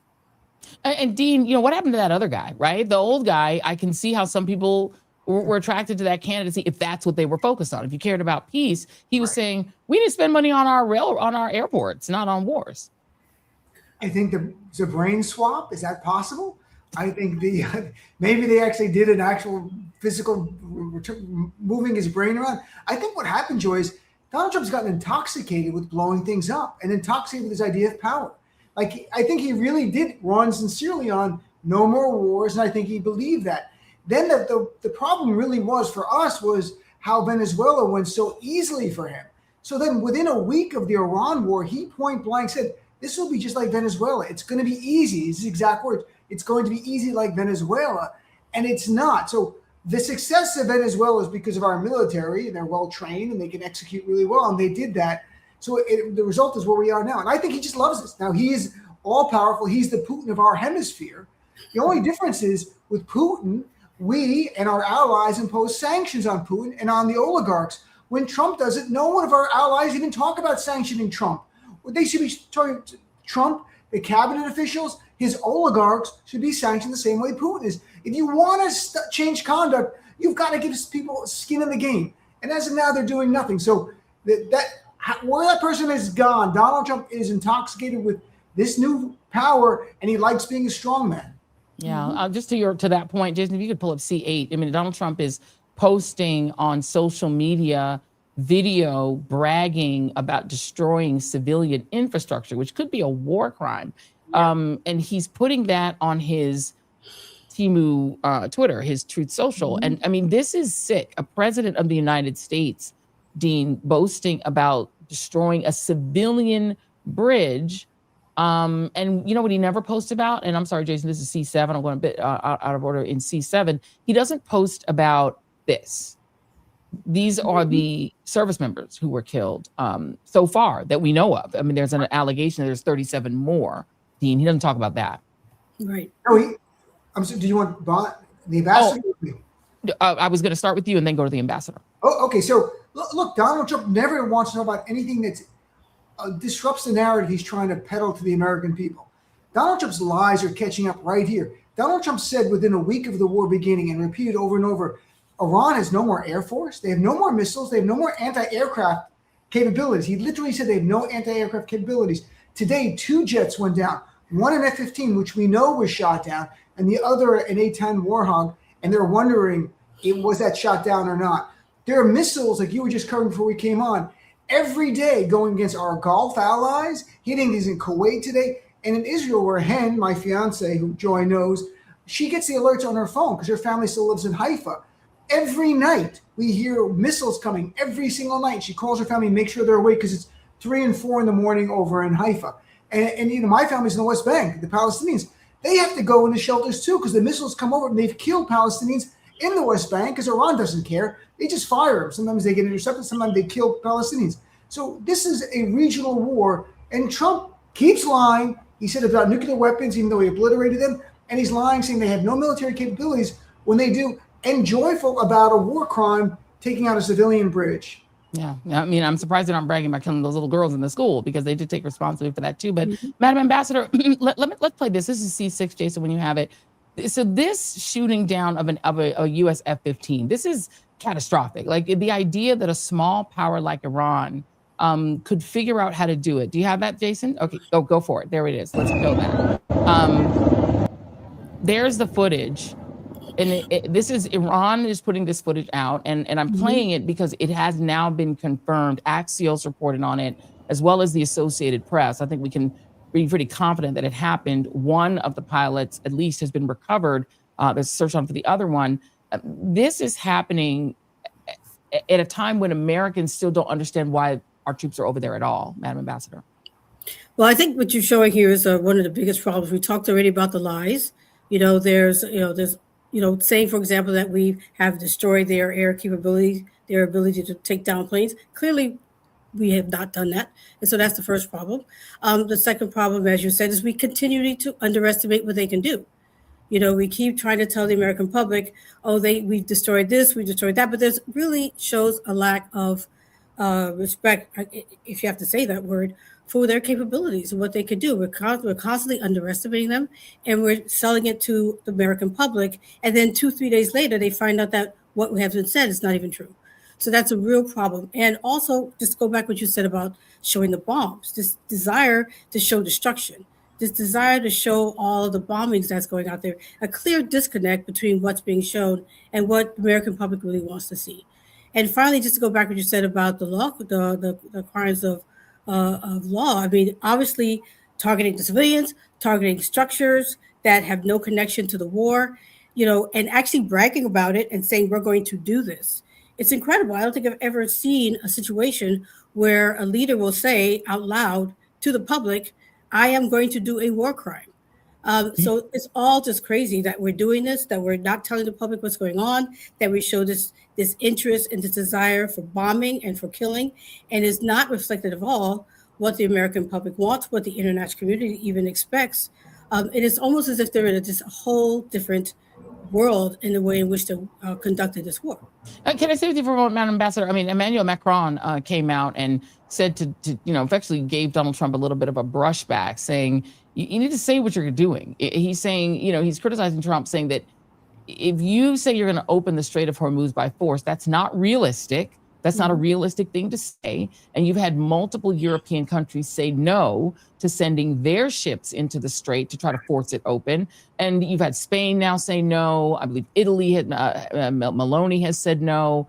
Donald Trump is getting brushed back, other than England, which seems to want to bend the knee. The rest are saying absolutely not. We're not going to help you. What does that mean for us? And what does that mean for NATO? Well, first of all, it says a lot. You really can't underestimate what's happening here, and the fact that our partners and allies are saying, we will not help you. We will not assist you. We will not be a part of this. A lot of it is, of course, because they were not told. They have interests in these countries. They have people in these countries. We didn't even have a courtesy to let them know that something was going to happen. We didn't reach out to them. We didn't consult with them. Donald Trump continues to disrespect them, and then they were asking for help. So we cannot underestimate what's happening here. But as you say, this is going to have reverberations far beyond what's happening right now, because the trust that they've had in us is going away every single day. The disrespect we're showing them is hurting us every single day. And to expect that we're going to come out of this and they're going to want to work with us and going to trust us, we're sounding like they're doing us a favor and that, oh, we're always protecting you. We have to stop protecting you. We're always, but there is a back and forth. There's a whole history which they don't seem to have any understanding of how you develop these relationships with countries for years. So this is really going to be negative for the U.S. And I don't know how we'll ever get the trust back from our closest partners and allies. And if they don't trust us, what is everybody else going to do? Yeah, I mean, why would they trust, first of all, not even just our next leader, they don't trust the American people, because we could turn around and elect another joker like Trump. I mean, the fact that we knew what Trump was and millions of people, 80 million people said, yeah, put him back in. I wouldn't trust us, because we are sometimey when it comes to whether or not we want a fool or a normal president. Another thing that's happened, Dean, that I've never seen. I mean, I know that the Iranians, they're much more savvy than people give them credit for. People think of them as sort of unsophisticated. No, they're very sophisticated.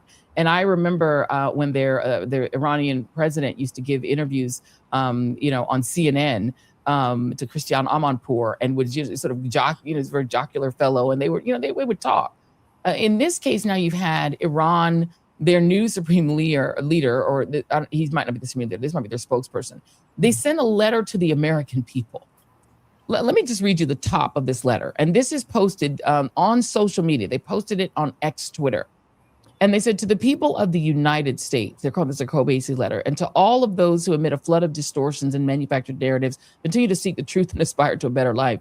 They start by saying that Iran is one of the oldest continual civilizations in human history. Despite its historical and geographic advantages at various times, Iran has never in its modern history chosen the path of aggression, expansion, colonialism, or domination. That feels very pointed, maybe focused at Israel. What do you make of the fact that Iran is now going...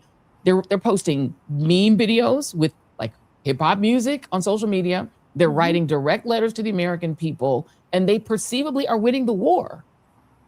Well, look, the Iranian regime is awful. I mean, we all know that. They killed tens of thousands of their own protesters, which is something I was covering on my show before this war began. I have so many friends who are Iranian American who were hopeful that one day they would have freedom and democracy again. Yep. I think what gets lost a little bit, it even wasn't brought up there. Iran was a democracy from 1941 to 1953. The United States of America ended that democracy. In 1953, the Iranian people wanted Mossadegh, and he was their leader. And then what happened is he nationalized the oil companies of the British and the U.S., really the British interest. So what happens is the Shah then goes to Britain and England and says, and the U.S. says, put me back in power, because he was forced out, and you can have your oil wells. And what do? They get rid of him, and then they install the Shah, who becomes the Shah all the way through 1979, who, with the help of the CIA and U.S. military, oppress and kill the Iranian people. RCA trained the Iranian regime how to torture people. The people of Iran know this history. So when we talk about now Trump, people rise up. We were the ones that were involved in helping torture those who wanted democracy under the Shah. We helped, there's a direct line from the United States intervention and the Ayatollah coming to power in 1979, because not everybody in the country wanted an Ayatollah. They just wanted the end of the oppressive regime of the Shah. So this is an important history, because it's not remote. Hundreds of years ago, it is just 20 and 30 years ago. There are people alive who know our history. They can't trust us in Iran. So him appealing to us, look, it's a game, it's a war, it's propaganda, all that kind of stuff. I don't think he's going to win me over. He's not going to get me at hello. But it's a situation where we've been bad actors. And the more you know about our history in the region, you understand we are not viewed as an honest broker. We're not good as a good faith actor. Sadly enough, we are a bad faith actor who've caused a lot of problems to the Middle East and continue to this day doing that very thing in the name of the United States of America. And it's stunning, and it's got to end. But I don't know when it's going to. Well, I mean, the reality is, too, we shot down, and apparently by accident, allegedly, over the same Strait of Hormuz, a civilian airliner, right, in the 1980s. Iran still remembers that, too. Like, there's a bad history. And we have this history, Ambassador Jenkins, across the world, right? I was just last night, the other day, I was watching a lot of YouTube yesterday, but I was watching the rise of Mobutu in my father's country, the Democratic Republic of Congo. It's because we got rid of, and the CIA helped kill Patrice Lumumba, who was their sort of Mossadegh, right? We said, well, he's not good enough. He's asking the Soviet Union for help, trying to quell the sort of try to re-rise of the Belgians who own the country. We don't like him. We'd rather have Mobutu, even though he's corrupt. We did the same thing in Egypt. Egypt had Nasser. We didn't like him because Israel didn't like him. He wasn't playing ball. We'd rather have had, they had a 42-year dictator that we preferred because he played ball. Like this country keeps meddling in the world. And since arms control was the thing that you were focused on when you were in the government, am I wrong to say that some of the things we've done, some of the things the West has done, have driven the desire of countries, and as I think Dean is spot on, this is not a good guy country, Iran, but these people want nuclear weapons, or they want weapons in part because of us, right? And Israel. Right. And a couple points. Exactly right. We have a tendency, and I'm sure other countries do as well, we have a tendency to start history when we want to start history. We always like to start history when we think it looks advantageous to us. And then we start saying over and over again, oh, this is the bad thing that happened. These are the worst people, with leaving out an entire history of what happened before then. Okay. And so we continue to do that. And, that does a disservice to people in America to really understand what happened. But we just do that all the time. Okay. And then when it comes to the arms control and the nuclear weapons issue, as you know, we've been having discussions with Iran even before the JCPOA, Joint Comprehensive Plan of Action, which of course Trump pulled us out of in 2018, which was actually working up until that time. And so the question about what Iran wants to do has always been out there after we withdrew, and there was a series of attempts to try to get back to some kind of agreement. And of course, there was a viable agreement on the table before we decided to attack Iran. So the question is, what do they do at this point? There are people who are saying, well, they might actually really go for it now after what they've seen. We wanted to always, through arms control and diplomacy, try to encourage them not to want to go and develop a nuclear weapon, to find ways that we can find agreements so that doesn't happen. But now what we've done is actually go in the direction of possibly giving them even more reason to want to develop a nuclear weapon. So we'll see. We'll have to see what happens after this. But like I said, it'll be interesting because they don't trust us now, like everyone else doesn't trust us now, particularly since they had something on the table. And what did we do? We bombed them. Yeah. So is that going to help us in the long run? It's questionable. Yeah, very, very questionable. I will just note, just for some updates here, that Donald Trump apparently is going on in a wild posting spree, raging about fraud, crooked Democrats, saying that he's going to make a fortune in oil. He's apparently on a tear, just so you know what your toddler president is doing at this moment. Before I let you go, Ambassador, I want to ask you, just as somebody who was working in government, about this Pete Hegseth sort of firing spree, where he seems to be firing every woman and person of color, particularly Black officers who were in line to become first one-star generals. He's now also cashiered another senior official who tried to stand in the way of that. His name is General Randy George, who is the guy that you see in the center there. He's now thrown him out because he tried to get in the way of this firing spree of just getting rid of anyone who isn't either a white male or a sycophant to Trump. Two of the other firees you can see there. What do you make of that? I make two things of that. First of all, there's the issue of his issues really with Black people and with women, and basically anyone who's not a white male. And so that has its own story in terms of who he wants to throw out, who he doesn't want to promote. That's one issue. The other issue is anyone who's not going to agree with what he wants to do. And he has his mind set on what he wants to do in Iran. And what you should do, I would imagine, as a Secretary of Defense, is listen to your military officers. They've done war games on these things. They've been thinking about this issue for years. They already knew about the concerns about going into Iran. They knew that the first thing what they would do was close off the strait. I mean, this was not rocket science. And they've been telling them, I mean, this is something that was understood in the military for years. And I was in the military in reserves and worked on WMD issues there. So you listen to your military because they've been through all of this. And I would just like to say one last thing is, I've had a lot of opportunities to work with generals and admirals, and I have a lot of respect for those individuals.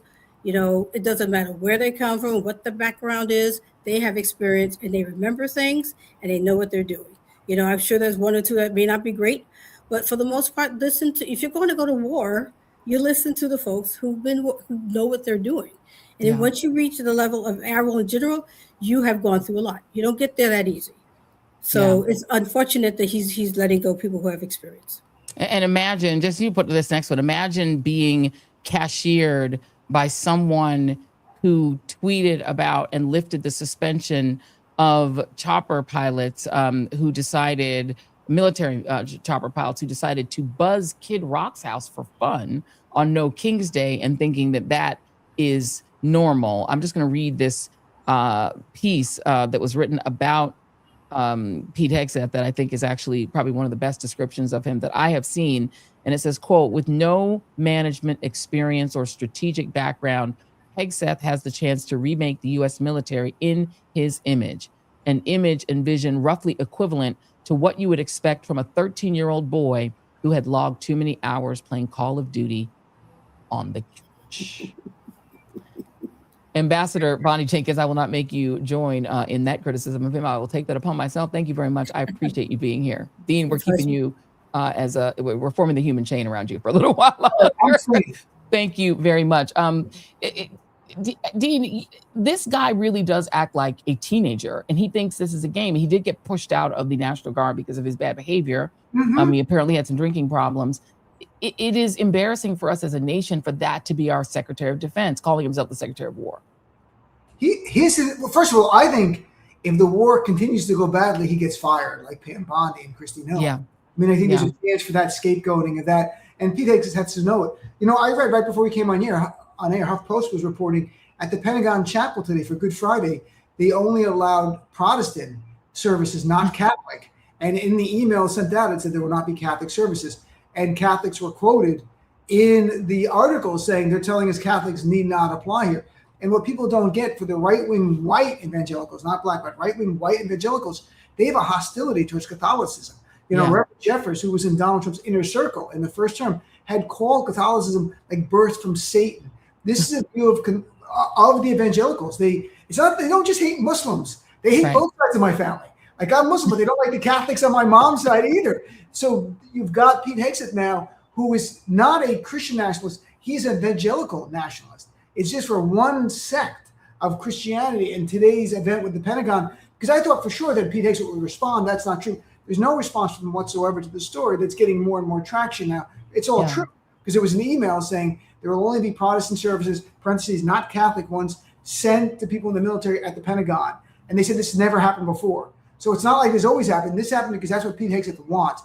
He is so exclusive that you have to be part of his ilk, his tribe, and everyone else. We're the enemy. We're tolerated, demonized, thrown out. If you're black, if you're a woman, if you're Catholic, if you're a Muslim, you are beneath him. So he is a supremacist in his own right. Yeah. Well, I mean, his ilk are incompetent, stupid, juvenile assholes. So there are only a certain number of those in his ilk. We have the incompetence is from the top. It's Trump and Hegseth.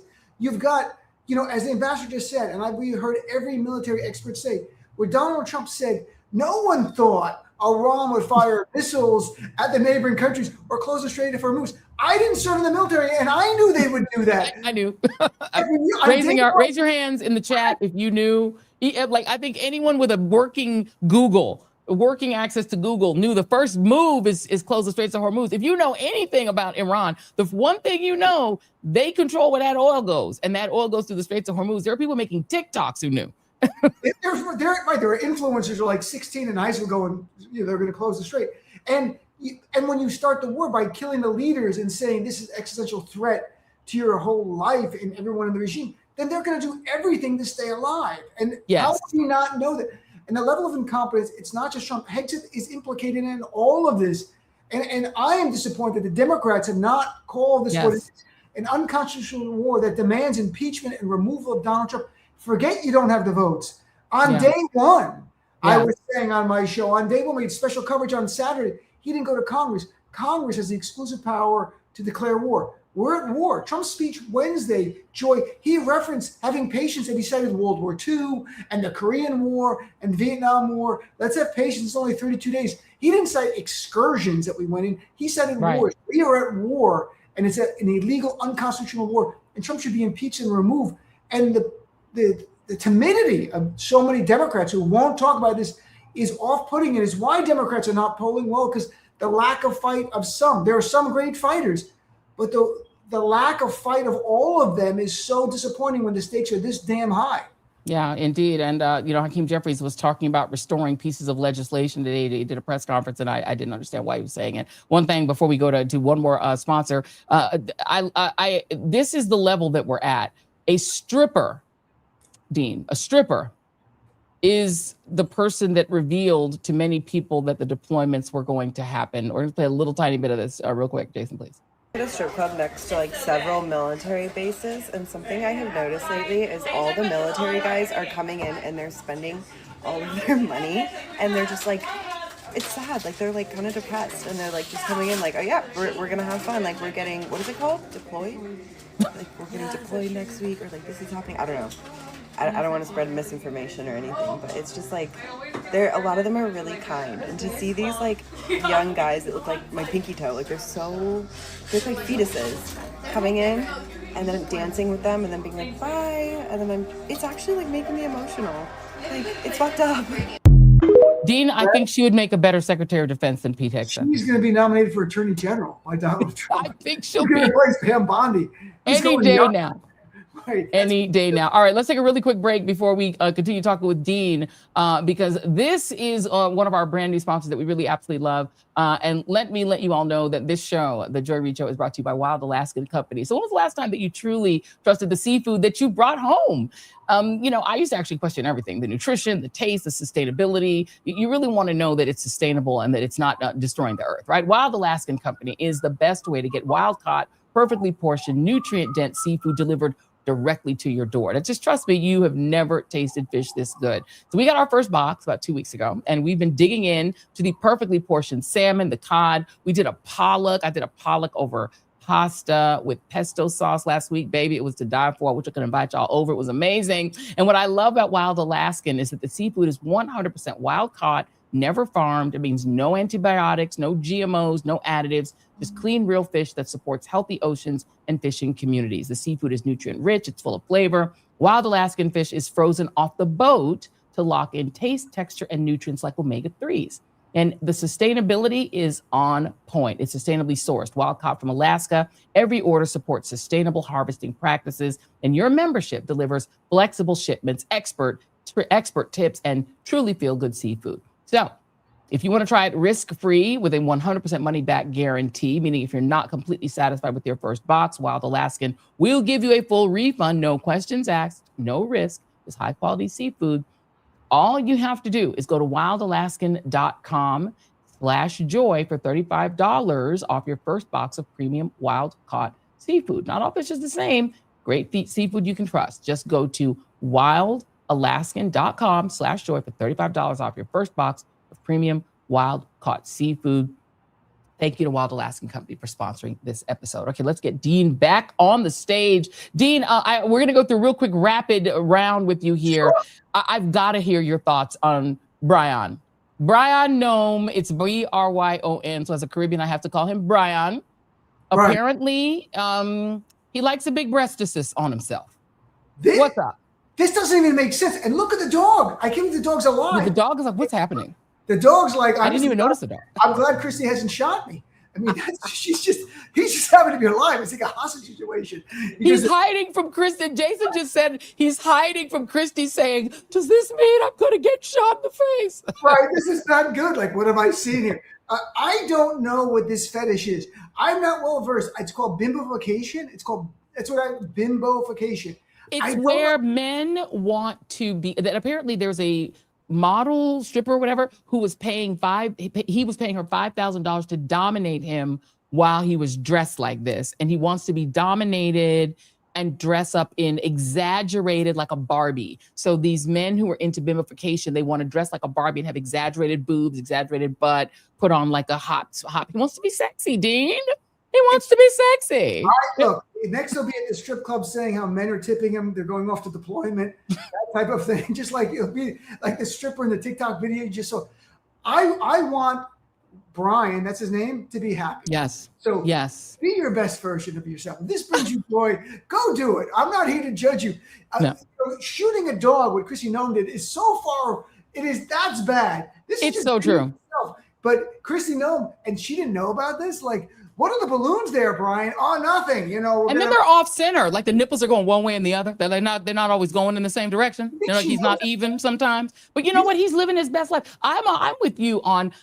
I still think that even with this, Brian is I would rather have Brian in charge of the Department of Homeland Security dressed like this than Kristi Noem, who is a liar, called a perfectly, decent, normal two protesters in Minneapolis terrorists after they got shot and killed by their own government, who the indigenous tribes in her state in South Dakota didn't want her on their land. Like, Brian could dress like that, and I'd still rather have him be Department of Homeland Security. You could go on ICE raids, and some people would be like, I'm going to self-deport because I don't know what's going on. I'm leaving. Burn. I'm out of here. I'm gone. I gotta go. Okay, let's talk about this race because you talk about Democrats. So I promised this on my social media that I would do it. So Steve Cohen, who's 76 years old, is facing a primary challenge from somebody that a lot of us really love. He's one of the Justins, Justin Pearson. He's only 31 years old. So it's a 76-year-old versus a 31-year-old here. And this is the kind of change that Democrats have to start preparing themselves for, right? That the younger crowd is going to come along and they're going to ask these seniors to step aside and give a new guy a chance. What do you think? I just had Representative Pearson on my show 2 days ago. So I just chatted with Justin, who I've always a big fan of, the Tennessee 3. This is someone who's always put himself on the line there. That was to save lives from gun violence. It's hard. Look, there's another side to it. Steve Cohen has served for 20-something years and has done a good job. And at 76, doesn't feel old. I mean, things don't mean what they used to. No. So you're going to have to take power. That's how it works. Yeah. And I don't think they're going to give it up. I think some who are really old, who can't function anymore, should give it up. They shouldn't die in office. They should. Yes. But I think, Justin could win this race. If not, he'll be positioned to win in 2 years. But the future is coming. I don't subscribe to the philosophy that they got to give it up because for them, this is their whole life. If they can still function and they're still effective, it's fine. If they're not, like Gerald Nadler is my congressman, and he's leaving at the right time. I mean, his functionality probably 2 years ago would have even been better, frankly. But at least he gave it up now, and that was a robust primary that I almost ran, and I ended up not running in it. You had me on the show to talk about it. Yeah, you're not running. What's happening? What? There's a Kennedy kid running, and there's a lot of people here's the bottom line. I would have had to raise, everyone I met with, real people who took me seriously, said, well, can you raise $1 million in like 3 or 4 weeks? I go, I've never tried to raise any money, so I don't know how I would do that. I'm like, is there robbing a bank involved in this scheme? And they're like, no. So I'm like, this can't happen. So I started much too late. But even you can't rob a bank. You're a Muslim. You get deported immediately. Oh, I'd be gone in a second. You'd be gone. So look, I think there's people want fresh faces. I don't believe it has to always be someone younger. It's got to be someone effective and someone who's going to bring the fight. I want fighters. If you're a 60-year-old fighter, I want you over a 30-year-old folder any day of the week. But in this case, Justin Pearson is a fighter, and I like him. He's really impressive. And I think he will be a member of Congress. If he doesn't win this time, I think 2 years from now, I think Steve Cohen will get the message. And he served, honorably for us. He's been a good fighter. He's been in the media a lot, Steve Cohen, and it's up to him when to go. But the decision might be made by the voters by the people. Well, I will say, and I won't get into the details of it, but Justin is also a nicer person. Just in my personal experience with the two of them, he's old and he's a little brusque and he's not a personable chap, Steve Cohen. I like Justin very much. He's very Justin is very personable. Great on Palestine. I used to not ask candidates running for Congress about Palestine because it was never an issue. Yeah, now you got to ask them. Now I do, all of them. Every time, me too. And AIPAC. I'm like, you coming on my show, let's talk Palestine. And that's Amen. And some of them get super uncomfortable, but I'm like, you taking that AIPAC money? We got to ask. Okay, I got to play this before we go, because it is for the Christians. It is a big holiday weekend. But Donald Trump brought the apostates to the White House. Let's let y'all listen to Paula White and her apostasy. And Mr. President, no one has paid the price like you have paid the price. It almost cost you your life. You were betrayed and arrested and falsely accused. It's a familiar pattern that our Lord and Savior showed us. But it didn't end there for him, and it didn't end there for you. God always had a plan. On the third day, he rose, he defeated evil, he conquered death, hell, and the grave. And because he rose, we all know that we can rise. And sir, because of his resurrection, you rose up. Oh, God. Because he was victorious, you were victorious. Oh, Lord. And I believe that the Lord said to tell you this. I can't listen to no more of that. I'm going to get struck by lightning. That is heresy. Yeah, exactly. What is that? Donald, first of all, you see how uncomfortable Trump was? Because she invoked the Lord and Jesus. Folks, there are people saying, when is the Lord going to call Trump home? It's not the Lord. It's the devil. At some point, the devil is going to be like, Donald, you've done more damage than I could ever hope. Thanks. Come on home. I think you know your friend Jeffrey Epstein. And they're going to be hanging out in the green room down there, the pool room, whatever they're going to be doing. But this, and you know who's sitting next to her? Reverend Jeffress, who is the guy who called Catholicism a religion comes out of Satan's womb. That's how they are an anti-Catholic movement, these evangelicals. They're delusional. They're delusional. Like someone should have come and put her into a special room that was padded. That's insane. Involved Trump is like Jesus. Trump's the devil. The thing that's so interesting is they are Christian Zionists and Christian nationalists, and the Catholic Church. I think one of the other things they don't love about the Catholic Church is that the Catholics are led by a Pope Leo, who is vehemently against what Israel is doing to Palestine. He's against apartheid. He's against genocide. He's against these attacks on immigrants. So the Catholic Church is sort of stepping back into its own as an institution that cares for the poor, the sick, and the immigrant. And that don't work well with Christian Zionists and Christian nationalists who are aligned on genocide and aligned on Israel's wild greater Israel plan and all that stuff. So I think that's part of the alignment too. One more thing before we let you go, Dean. This is D4. Look at this. So Pam Bondi didn't even get to get out good before they threw her portrait in the TRASH. They threw it in the garbage, Dean.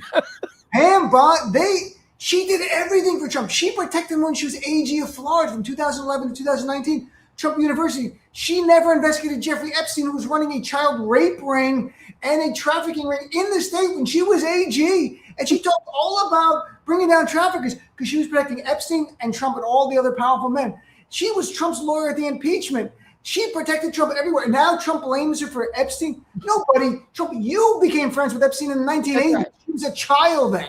You know, it is all on you. And now her picture's in the waistband. It's perfect. Perfect. I love it. The Dow is $50,000. The Dow. Bodies in the garbage. It's unbelievable that this happened this quickly. I saw this online. I'll assume it's true. If it's not, we don't care. And Ms. Now reported it. We can say that Ms. Now confirmed it, and she did a good job. So Ms. Now says it's true. So I'm going to go and believe her. I think this is a perfect setting. Now you got time. And what is Pam Bondi? Maybe her Kristi Noem tour with Kristi Noem's husband? No, she's according to Lev Parnas, which was also confirmed by our early guest, who's a former prosecutor. She's going right back to her old consulting firm because one of her main clients has cut her. So she's just going to go get rich. She's probably going to be taking in $1 million a month or something doing lobbying. She's going to go right back to the lobbying firm where she was making money before. Maybe she can get Iran to not bomb Trump's plane because, you know, eventually they're going to bomb that plane. If that plane hasn't left Qatar, it's going to get it. Why do you think Trump didn't go to China during the war? You know, I'm sure they were really like, do you really want to fly across the world? He said, not with the guy from the real world in charge. No, nobody want to fly with that fool in charge. Who hired him? You, sir. You hired him. It is remarkable. I just want to know what we wake up to tomorrow because there was some national security meeting they were having in the White House late this afternoon. Are they going to send boots? Are they not? I'm assuming. Today's Good Friday, a great Friday when we wake up and Trump's not president anymore. That's Yeah. a great Friday that I'm looking forward to. You can get an amen on that one. Dean Obeidallah, thank you so much for being here. Wishing you a fantastic weekend, and we always appreciate getting to spend so much time with you, my friend. Thank you so much. You should rethink running for office. You'd be great. One day, inshallah. One day. When we can find some paying Bondi money for you. Thank you very much, Dean. All right, everybody. Before we go, we're going to do our moment of joy. We're going to sneak it in here. This one was a lot of fun, and it stars two of the former candidates for New York mayor. Go. Dr. Shurdish Cleaver. Dr. Cleaver, you said? Yeah, Dr. Cleaver. I'm looking at your name here on the chart. I don't even want to try to pronounce it. Hey, is it okay if I just call you the Z-Man? Yeah, that's fine. You look very familiar, though. Were you ever riding the trains in the wee hours of the morning from like 1980 to 1991? I wasn't, how do you say this, Dr. Cleaver, alive. Okay, young buck. So you're here for a cat allergy shot, huh? Yes, sir. My wife and I are adopting a cat. It never stops with one or two. Oh, no, it doesn't. That was actually hilarious. But let me read you what local station New York One wrote about the skit. A spoof video featuring Mayor Zohran Mamdani seeking cat allergy shots from Curtis Sliwa was met with laughter at Saturday night's Inner Circle show, but some Republicans in the room were not amused. The skit featured Sliwa, the cat-obsessed Republican, he owns like 40 cats or something, preparing to administer shots to Mamdani, the cat-allergic socialist who plans to bring a kitten to Gracie Mansion.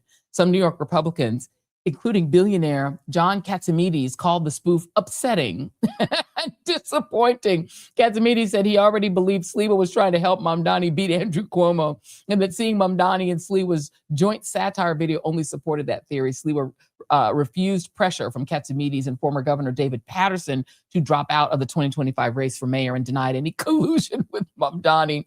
Mamdani said, and this is a quote, "The only conspiracy is two people who have a sense of humor and are willing to make fun of themselves." It's so dumb to be mad about that. They were raising money for charity. That's what the dinner was about. Get over it. Let these people live. And that is a beautiful show, a display of how politics does not have to mean that you cannot walk back from a fight and still be friends. They both love New York. They're both big time New Yorkers. And I think it's actually lovely that they got together and did that fun show. As long as neither of them is a fascist, I'm good with them making up after the election is over. Thank you all for tuning in. We want everybody to make sure that you get out there and help us, please, to get to 500,000. That is our goal. We're trying to get to 500K by our birthday. It's not easy. It's a big climb, but if you could tell 5 friends, arrive with 5, just tell 5 friends, send them the link, and tell them to go ahead and subscribe on YouTube or Substack, or wherever you subscribe, or Twitch. We want our Twitchies to grow too. So just get 5 friends to subscribe. That's what we're asking you guys to do. Have a wonderful weekend. Happy Easter to those who are Easter people, who are Christians, who are actually celebrating. If you're celebrating Passover, happy Passover to you. And we will see you on Monday on the next The Joy Reid Show. Goodbye. Getting back to the basics, grassroots level. Let me dig a little deeper with the shovel. Plenty can't tell the forest from the trees, and I'm hard to detect, like a black hole in the dark. Injustice anywhere, it's a threat to justice everywhere. Let me make this clear, I got a bone to pick, and I'll never fear the threat of poverty. They don't want to talk about it, they rather party, so I'm a real talk about it, for sure.